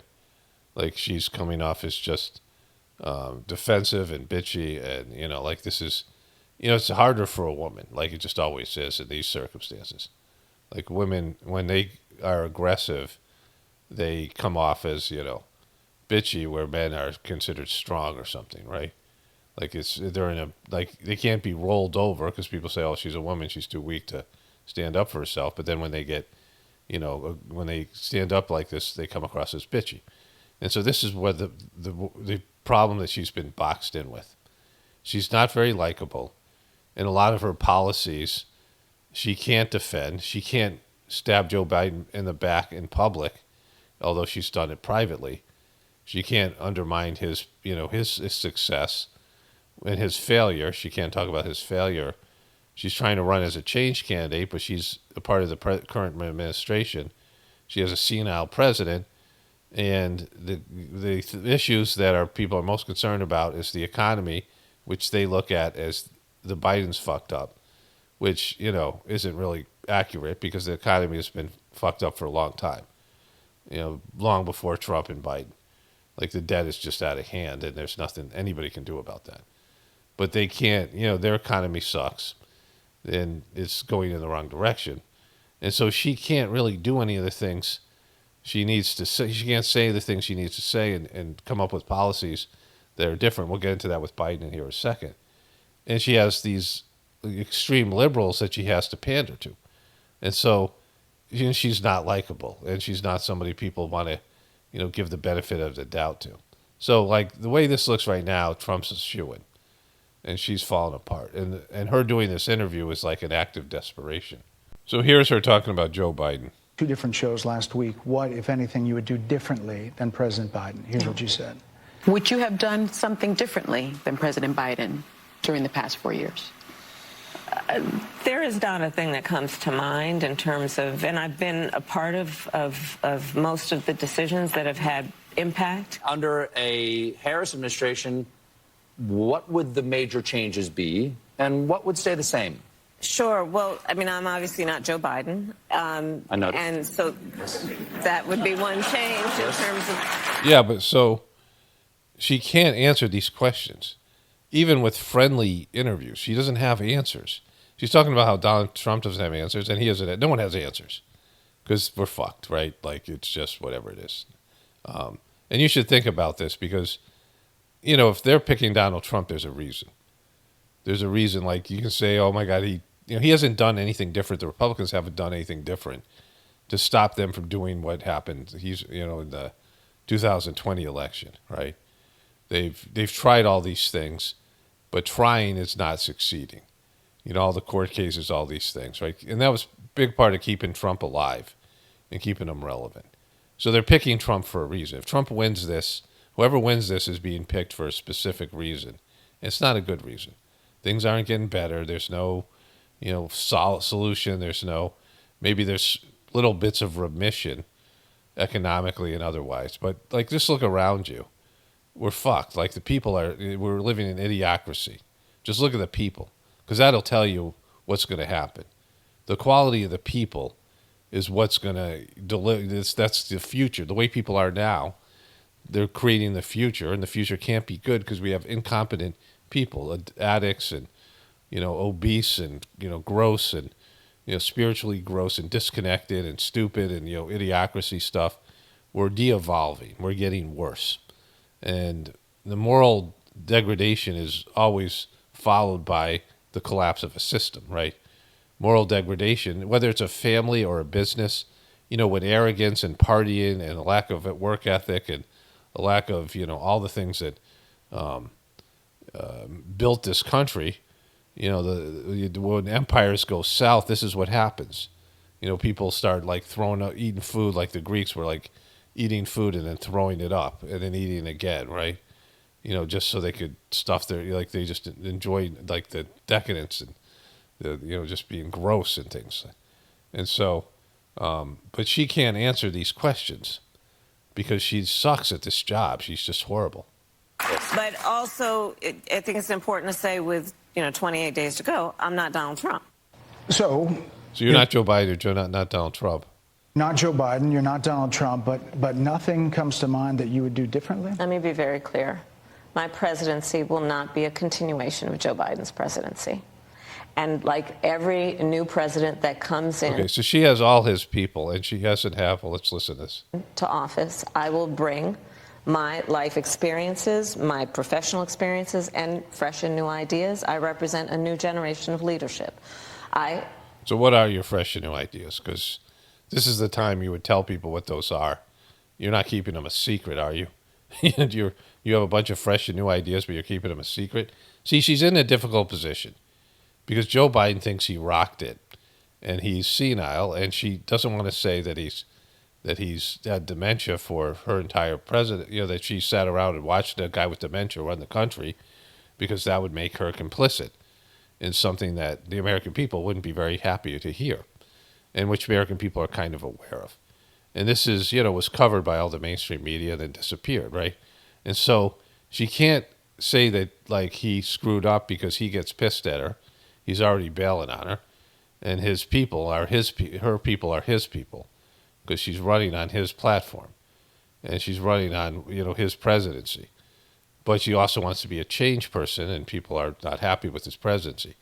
So she's boxed in a lot of different ways, right? Because it's a shitty position to be in, because she didn't win on her own. She didn't win the nomination. She was just, it was rigged for her. And they rigged it in a way that they did a good job on it, but now she can't say the things that she needs to say. She wants to run as a change agent, but she can't, right? And so it's great. Like, this is great. She's so screwed. And she sucks at navigating this. She sucks at the nuances, the little ways that she could, not piss the Biden people off, but, differentiate herself from them. For example, I'm someone who has not spent the majority of my career in Washington, D.C. I invite ideas, whether it be from the... So this idea of an outsider, Trump is an outsider. People are like, oh, we need an outsider. But, anything that you do, it's a whole learning curve. Anything new any new environment that you come into, you might be successful in one area, and you think that success will help you in something else, but you haven't learned to navigate all the, like I said, all the nuances, all the sort of the dogma, and just the way that the system works. It's like you start a new job, and you can be a brilliant person, but it takes a while just to understand the whole dynamics that go on in any place. And just because you're a frickin', I'm an outsider, yeah, that's great, but you're going to have to deal with the corrupt political system. Like, this is something that Trump sucked at. And she's trying to run as an outsider, but she's really just a complete mushball. Like she's just, there's no definition to who knows what she actually believes. Like she just will say whatever that she thinks that people want to hear, but she doesn't have anything inside. Like she's not developed, and neither does Trump. Like Trump's a child inside, but at least Trump has strong opinions. Like she doesn't have those opinions. Republicans who are supporting me, who were just on stage with me minutes ago, and the business sector, and others who can contribute to the decisions that I make about, for example, my plan for increasing the supply of housing in America and bringing down the cost of housing, addressing the issue of small businesses, which is about working with the private sector to bring more capital and access to capital to our small business leaders, including my plan for a $25,000 down payment assistance for first-time home buyers and for small businesses, extending the tax deduction from $5,000 to $50,000. We've heard a lot about those plans in recent days. Your campaign slogan is a new way forward, and it's time to turn the page. You've been vice president for 3.5 years, so what are you turning the page from? Well, first... That's a great question, and she can't answer. First of all, turning the page from the last decade in which we have been burdened with the kind of rhetoric coming from Donald Trump that has been designed and implemented to divide our country. She's turning the page from Donald Trump. You think that when Donald Trump goes away that the Republicans are going to embrace you and there's going to be no divide? Hillary Clinton was a divisive person. Barack Obama was divisive. Every president's been divisive because the Republicans and Democrats have slowly have over the years developed complete hatred and vitriol for the other side, right? Like you think that this is going to change? Like it's silly. It's just silly stuff. You want to turn the page on the 10 years of Donald Trump? Like what do you think is going to be left by the Republican Party when Trump's gone? You think all these people are going to be psyched about, oh, we're going to put away our feelings and our anger and hatred, and have Americans literally point fingers at each other. Rhetoric and an approach to leadership that suggests that the strength of a leader is based on who you beat down instead of what we all know. The strength of leadership is based on who you lift up. Oh, yeah, they've heard that like 100 times from you and put in your ads. Like just saying stupid shit like that, right? It's just it's a bumper sticker. Like she doesn't have anything organic, right? She's not, there's nothing coming from her because they told her, hey, you're not likable. If you're going to be yourself, you're going to lose. Like someone had that conversation with her. I don't know how they phrased it, but the laugh and everything else and the way you are, they don't like you, right? And so, like she's in a bad position. Like she's not likable, and she's in a very tough position. And they, I think they want Donald Trump. Strength of an American president, which is one who understands that the vast majority of us have more in common than what separates us. The other thing is we've heard about what a piece of shit Trump is for 10 years. And people are tired of hearing that, at least from these guys, the Democrats and the media. Like, no one wants to hear that. You're blaming Donald Trump for everything, but you had 4 years, and you said you want to move forward, but none of your policies are different from what Joe Biden was going to do. And these things like what she's saying about the housing stuff and the economic stuff, a new way forward, whatever their economy is, opportunity or economy, it's going to cost $1.4 trillion we don't have.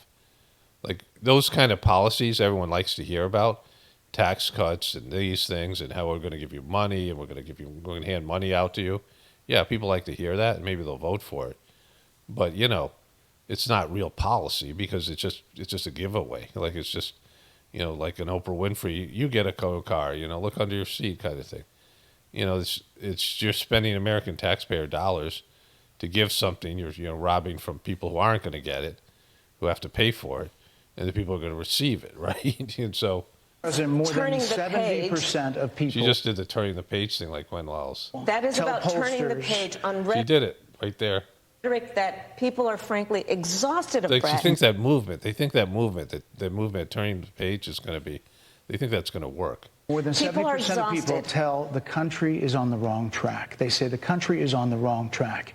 If it's on the wrong track, that track follows 3.5 years of you being vice president and President Biden being president. That is what they're saying, 79% of them. Why are they saying that? If you're turning the page, you've been in office for 3.5 years. And Donald Trump has been running for office. But you've been the person holding the office. like it's just blaming Trump is not turning the page, right? Like you guys blaming Trump is like been your whole thing. Like just brutal. Madam You Vice and I President. both know what I'm talking about. You and Yeah, I. we know because you said it like this is all you ever do talk about. We know it because it's all you guys ever say is Donald Trump is at fault for everything, right? And he's clearly sucks, but he's not, right? And like when he disappears, it ain't going to get better. I mean, it'll get better because we just won't have to deal with Donald Trump and the Trumpers anymore. Like I'll be happy when he's gone, but it's not going to improve any of this stuff that they're talking about. Both know what I'm talking about. I actually don't. What are you talking about? What I'm talking about is that over the last decade, But you're people the have lever of become. power. But listen. But see, like you're making it sound like that's all on Donald Trump, but that's on your media. Your media, all they do is talk about Trump and the Democratic Party that doesn't have anything that other than we're not Trump. And so for the last decade, your position was to use Donald Trump as an asset and then the hatred that he generated as your policies and your platform were not Trump. And you've done that here. You talked about Trump during your the first day of whatever her DNC, her nomination, and the 4-day whatever that was, and the first day they mentioned Donald Trump like 150 times, and Project 2025. That's what you run against. You're running against Trump. You're not running for something. You don't have your own stuff. Over the last decade, it is clear to me, and certainly the Republicans who are on stage with me, the former chief of staff to the president, Donald Trump. Okay, let me find the one thing where he asks her about Joe Biden and his whole thing. Okay, here it is here. He's quoted in the Bob Woodward book that way, yes. Let me ask you this, Madam Vice President. You call Donald Trump. You call Donald Trump. He's misguided. You say now he's unstable. He is unstable, Brett. He's not well. You say he's mentally not stable. He's not stable. Let me ask you this. You told many interviewers that Joe Biden was on his... Like, this is bad. Like, she's doing this is bad. It's like really bad, really unprofessional. She's like totally unhinged here. Like, just, like everybody knows Donald Trump's a piece of shit. Like, even the Trumpers know it. And they just like him because he's their piece of shit, like Vince McMahon, the whole thing, where they're rooting for a villain because he's their villain, like they kind of know it, and all of them, but like the Democrats are just whiny about it, right? Come up with something better, like you have to like elevate yourselves to where you have somebody to offer that isn't just not Trump, like somebody great, somebody who's can inspire people and can have their own momentum, not just the momentum that Donald Trump is bringing from the hatred that he creates on the left, right? Like he's bringing the energy. She's not bringing any energy. And, she started off with a joy thing. I'm editing, so I think I might have already said this in these, but I'll just repeat it here. She started off trying to be joyful, but it all comes down to saying, well, at least I'm not Donald Trump. That's been the Democratic, if you're turning the page, then you got to start talking about, you stop talking about him. Like, just stop talking about the guy. And the problem is, like, everyone's tired of hearing about him. Like, you just sound like somebody who's whining. If you've been divorced, like, 10 years, 20 years, and you're still whining about it, like your ex, or you're an adult, you're still complaining about your parents, and you're, like, 50, I mean, at least in terms of your childhood, it's just like you got to move on, right? No matter how bad it seems like you were, victimized or whatever, you just got to move on to something else. Like just like this thing about them just complaining about Donald Trump and the mainstream media and the Democratic Party, like it's just so old. I mean, that's one of the things I when Trump goes away that I can, look forward to. We could all look forward to just not hearing about him anymore. His game that ran around circles on his staff. When did you first notice that President Biden's mental faculties appeared diminished? Joe Biden I have watched from the Oval Office to the Situation Room, and he has the judgment and the experience to do exactly what he has done in making very important. Okay, so like this is complete bullshit. You know, I've showed you these clips before. I'll play the clip again when we get to the end of this thing where she's laughing at Joe Biden. Like she's just flat out laughing at him in a debate because he's senile. And everybody knew it. Like I knew it in 2019. I'm like, oh my God, this guy's gone. Like anybody, could see that the guy wasn't in good shape. And Trump is deteriorating, but American people said, over 80% really, it was probably almost everybody kind of realized this guy was not the same, right? He's, he had some kind of dementia. And then we had this guy with Parkinson's. I should show that clip. I'm not going to do it here.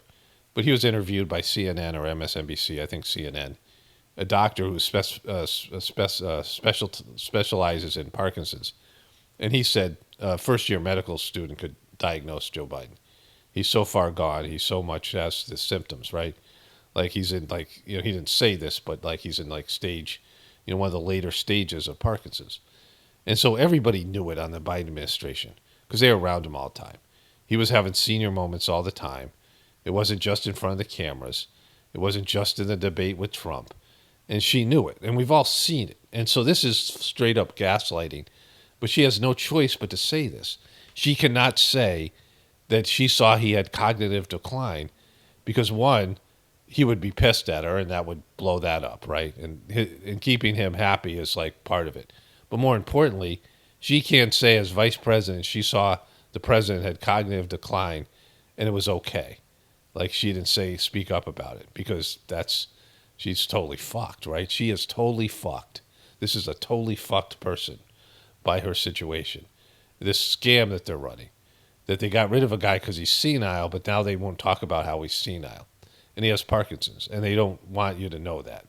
They don't want you to know that he has, he's completely deteriorated and he's still the president because he shouldn't be president now, and most Americans know that. And so she has nothing. All she can do is just completely, lie in a bad way, right? Decisions on behalf of the American people. There were no concerns raised? Brett, Joe Biden is not on the ballot. I understand. And Donald Trump But is, you talked about it. And She keeps on trying. They said bring everything back to Trump, which nobody wants to hear that shit. Like they want to hear about what you are. Like that's why you're doing these interviews. You whining about Trump and talking about Trump isn't what anybody is signed up for. George Clooney said within a few minutes of talking to President Biden at a fundraiser that he thought this was not the same Joe Biden that we saw on the debate stage. Donald Trump is on the ballot. I understand. It's like she's pleading, Brett, no, Trump is on the ballot. She keeps on repeating the same thing. It's like perseveration. Perseveration, is that the right word? She keeps on saying the same thing over and over again. And, desperately. You met with him at least once a week for 3.5 years. You didn't have any concerns? I think the American people have a concern about Donald Trump, which is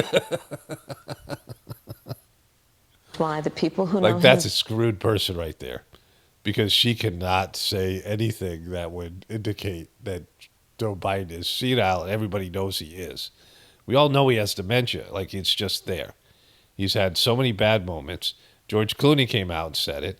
Like, he's a huge supporter and her supporter. She can't even say anything bad about George Clooney. She can't deny this thing. And so she keeps on trying to bring up Donald Trump because that's all she could do. Like, she's so screwed.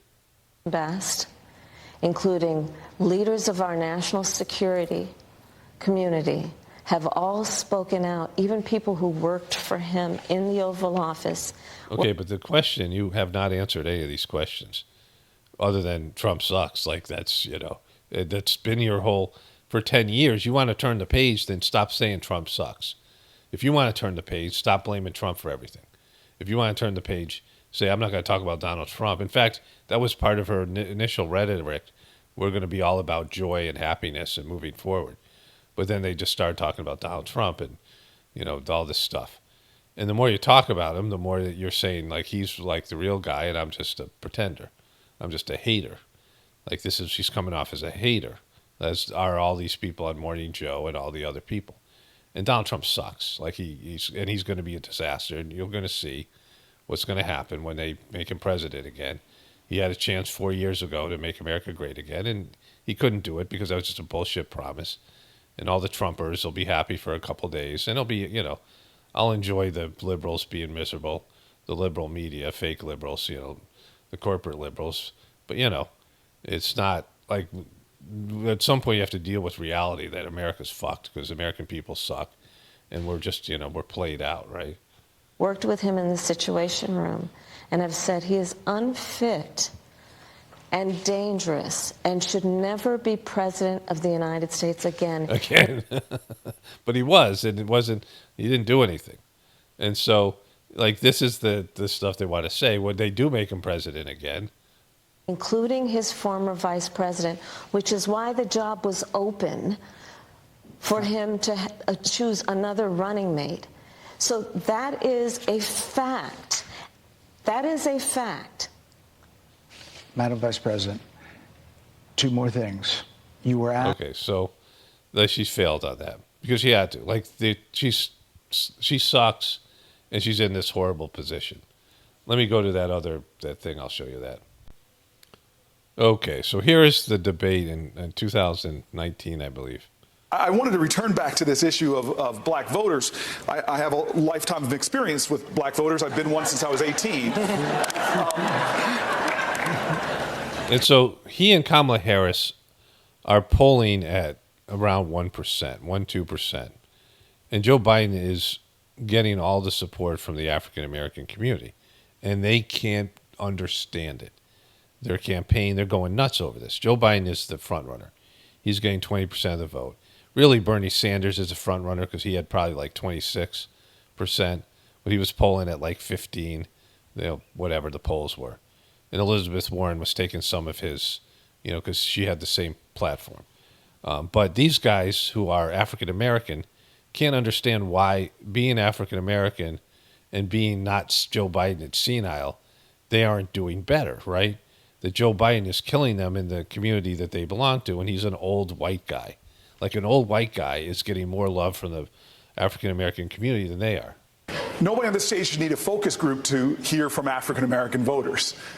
Black voters are pissed off, and they're worried. They're pissed off because the only time our issues seem to be really paid attention to by politicians is when people are looking for their vote. And they're worried because the Democratic Party, we don't want to see people miss this opportunity and lose because we are nominating someone that isn't trusted, doesn't have authentic connection. And so that's what's on the ballot, and issues do matter. I have a lot of respect for the vice president. He has sworn me into my office as a hero. This week I hear him... These are the people here, right? These are the Tulsi Gabbard and... literally say that I don't think we should legalize marijuana. I thought you might have been high when you said it. And so look at, he's better than, right? And he's still senile. Look at this person here. Look at his fucking, he had this weird eye thing he did. Because marijuana in our country is already legal for privileged people. And the war on drugs has been a war on... So Joe Biden puts his finger up here. And then he starts talking, and Cory Booker talks more. But Joe Biden then says this. Brief. Number one, I think we should decriminalize marijuana. Okay, there's the marijuana stuff. Then here. It is. Number one, everybody gets out, record expunged. Secondly, I'm part of that Obama coalition. I come out of the black community in terms of my support. If you notice, I have more people supporting me in the black community that have announced for me because they know me. They know. Yeah. So this is what they can't understand, right? I am 3 former chairs of the Black Caucus, the only African American woman that ever been elected to the United States Senate. No, Kamala's the other one, according to Kamala and what people think. Whole range of people. No, my point is that's not true. The other one is here. So look, he gets confused. We knew it. He gets confused. This is an old person. A person who's up there who's sharp. Does this look like a sharp person? What do you mean? I said the first. And then he lies and says, I said the first. He said only, and then he said, no, I said the first. I said the first African-American elected. She's laughing about this. She's joyful. Let's just go back here. Right here. Ready? Right here. Look, before she realized that people didn't like her laugh and didn't like her personality, and she was much happier, and she thought everyone's going to dig her. But she's, she's laughing here like she's in total bliss. But you can't understand, as Cory Booker can, as the other candidates can't understand, why the American people and the media aren't pointing out that this guy is senile. He's lost. And she knew it. And she knew it way back then. And then she became his vice president, and she saw it, up close and personal. She saw the senior moments. And he was been deteriorating since, his days with Obama when he was vice president. Probably that's why they didn't want him to run against Hillary Clinton, because he was mentally deteriorating and they knew it. He had probably early stages in Parkinson's when he was still vice president under Obama. So my point is that one of the reasons I was picked to be vice president was because that's just a sad laugh. And so she's known about this but can't do shit about it, right? And so that's great. That's why she's so screwed. And they don't understand. They don't understand why. And, the reason that Hillary lost is she did not get the African-American support that Obama did. And so that was what this whole election was about. And they picked Joe Biden because they thought he would, and he did to whatever extent. And he's doing better than she is, in terms of the African-American community. And so that's mind-boggling to all these people who are people of color, and they can't believe some old white guy is doing better with the black community than they are, right? And she's struggling with this now, and she has to go after, black men and men for votes that Biden was bringing in, and she can't. Okay. So I got a few ads to show you. This is the worst of them. But Barack Obama's campaigning hard now for Kamala Harris. They rolled him out because they're trying to get black men and men to vote for her. And, I know why she doesn't appeal to men. I said this a long time ago, which, men know why. It's the look, it's the laugh, it's everything that she does, the way she presents herself. It's off-putting. The same reason she doesn't appeal to people in general, she's unlikable, but specifically to men. So they thought this was a way to get men to vote for her. I'm a man. I'm a man. I'm a man, man. And I'm man enough. I'm man enough to enjoy a barrel-proof bourbon. Neat. Okay, neat. When you have to say you're a man, I'm a man. I'm a man, and I vote for Kamala Harris. I'm a man. This is... Man enough to cook my steak rare. Man enough. I eat rare meat. Sometimes I don't cook it at all. I eat it raw. I eat raw meat. I'm a man. I like an animal. Throw it on the floor, and I get down like a dog, and I eat it like a dog, though I'm a man. To deadlift 500, then braid the out of my daughter's hair. You think I could do that? I could deadlift weight and then braid my daughter's hair, yes. Afraid to rebuild a carburetor? I eat carburetors for breakfast. I eat carburetors for breakfast after I eat some raw meat. And then I eat some donuts and some pastries, because... I ain't afraid of bears. That's what bear hugs are for. Yeah, I can see. I'll give a bear hug. I'll crush his spine because I'm a man. Hey, another thing I sure as shit am not afraid of. Women. I'm not afraid of women. I'm not afraid of women. That's what real men are, not afraid of women. Not afraid of women. They want to control their bodies? I say go for it. They want to use that. Go for it. That's what real men think. You want to control your own body? Go for it. You want to have an abortion? You can have one. You should have one every day if you want it, because that's what real men want. Real men want abortions, just freely available. If you have to start a family, I'm not afraid of families. Exactly. I'm not afraid of families and women. Go ahead. I'm a real man. I eat raw meat. Want to be childless cat ladies? Have all the cats you want. Woman wants to be president? Well, I hope she has the guts to look me right in the eye and accept my full-throated endorsement. Look me in the eye and accept my full-throated endorsement. Men say shit like that. That's what men say. Full-throated endorsement. Because I'm man enough to support women. I am. I'm man enough to support women. Man enough to know what kind of donuts I like. Exactly. Man enough to admit I'm lost, even when I refuse to ask for directions. Exactly. That's the kind of men they are. Man enough to not ban young women from reading Little Women. Yeah, that guy. That guy also knows what donuts he likes. One of those pants books that the sisters like. I'm man enough to raw dog a flight. It sucked. Not worth it. I'm man enough to be emotional in front of my wife. Exactly. I cry every day. She hates me. In front of my kids. In front of my horse. I'm man enough to tell you that I cry at Love Actually. I bet you did. Will Hunting. Yeah, Good Will Hunting. West Side Story. Side Story. That was...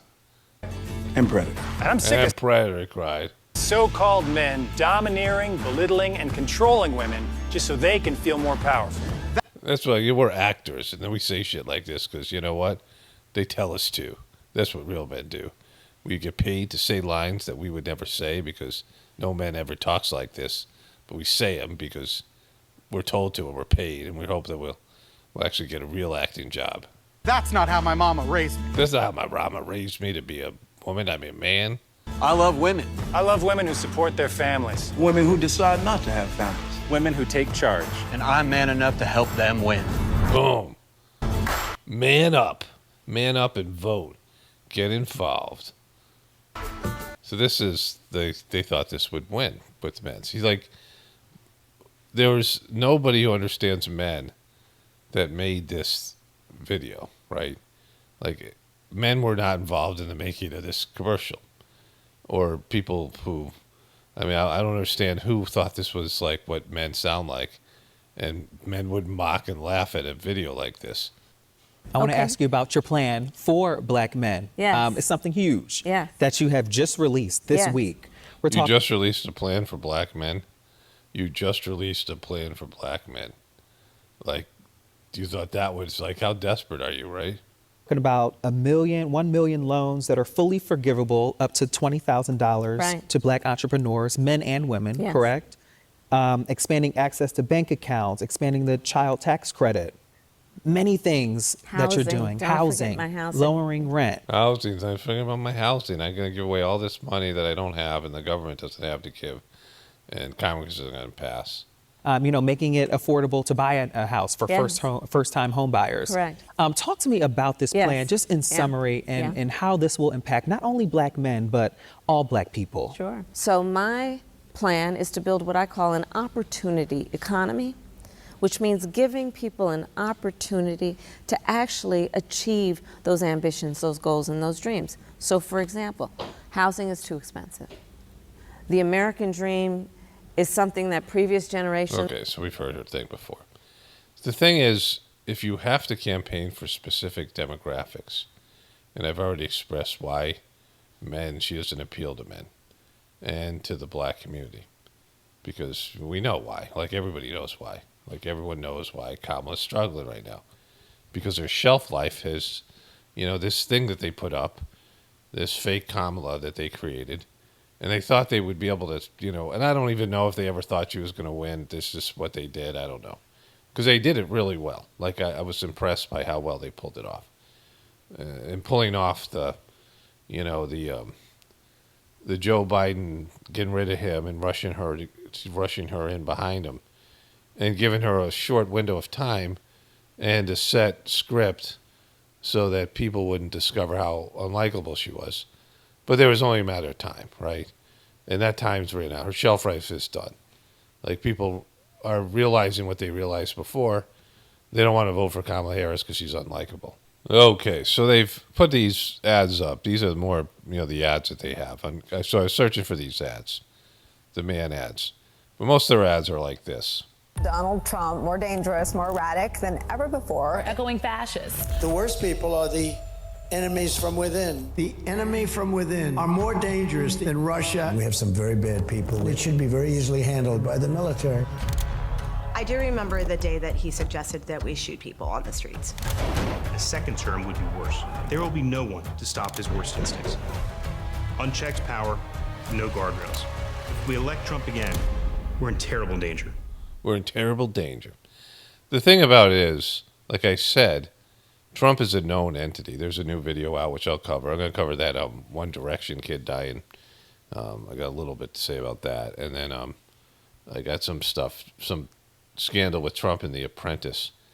When you've talked about Trump for 10 years and like you've tried him and there's lawsuits and rolled out Stormy Daniels and that, other woman that Trump said she was, unhonorable, like all that stuff. At some point, everyone knows what Trump is. Like I said, he's a known entity. And that happened a long time ago.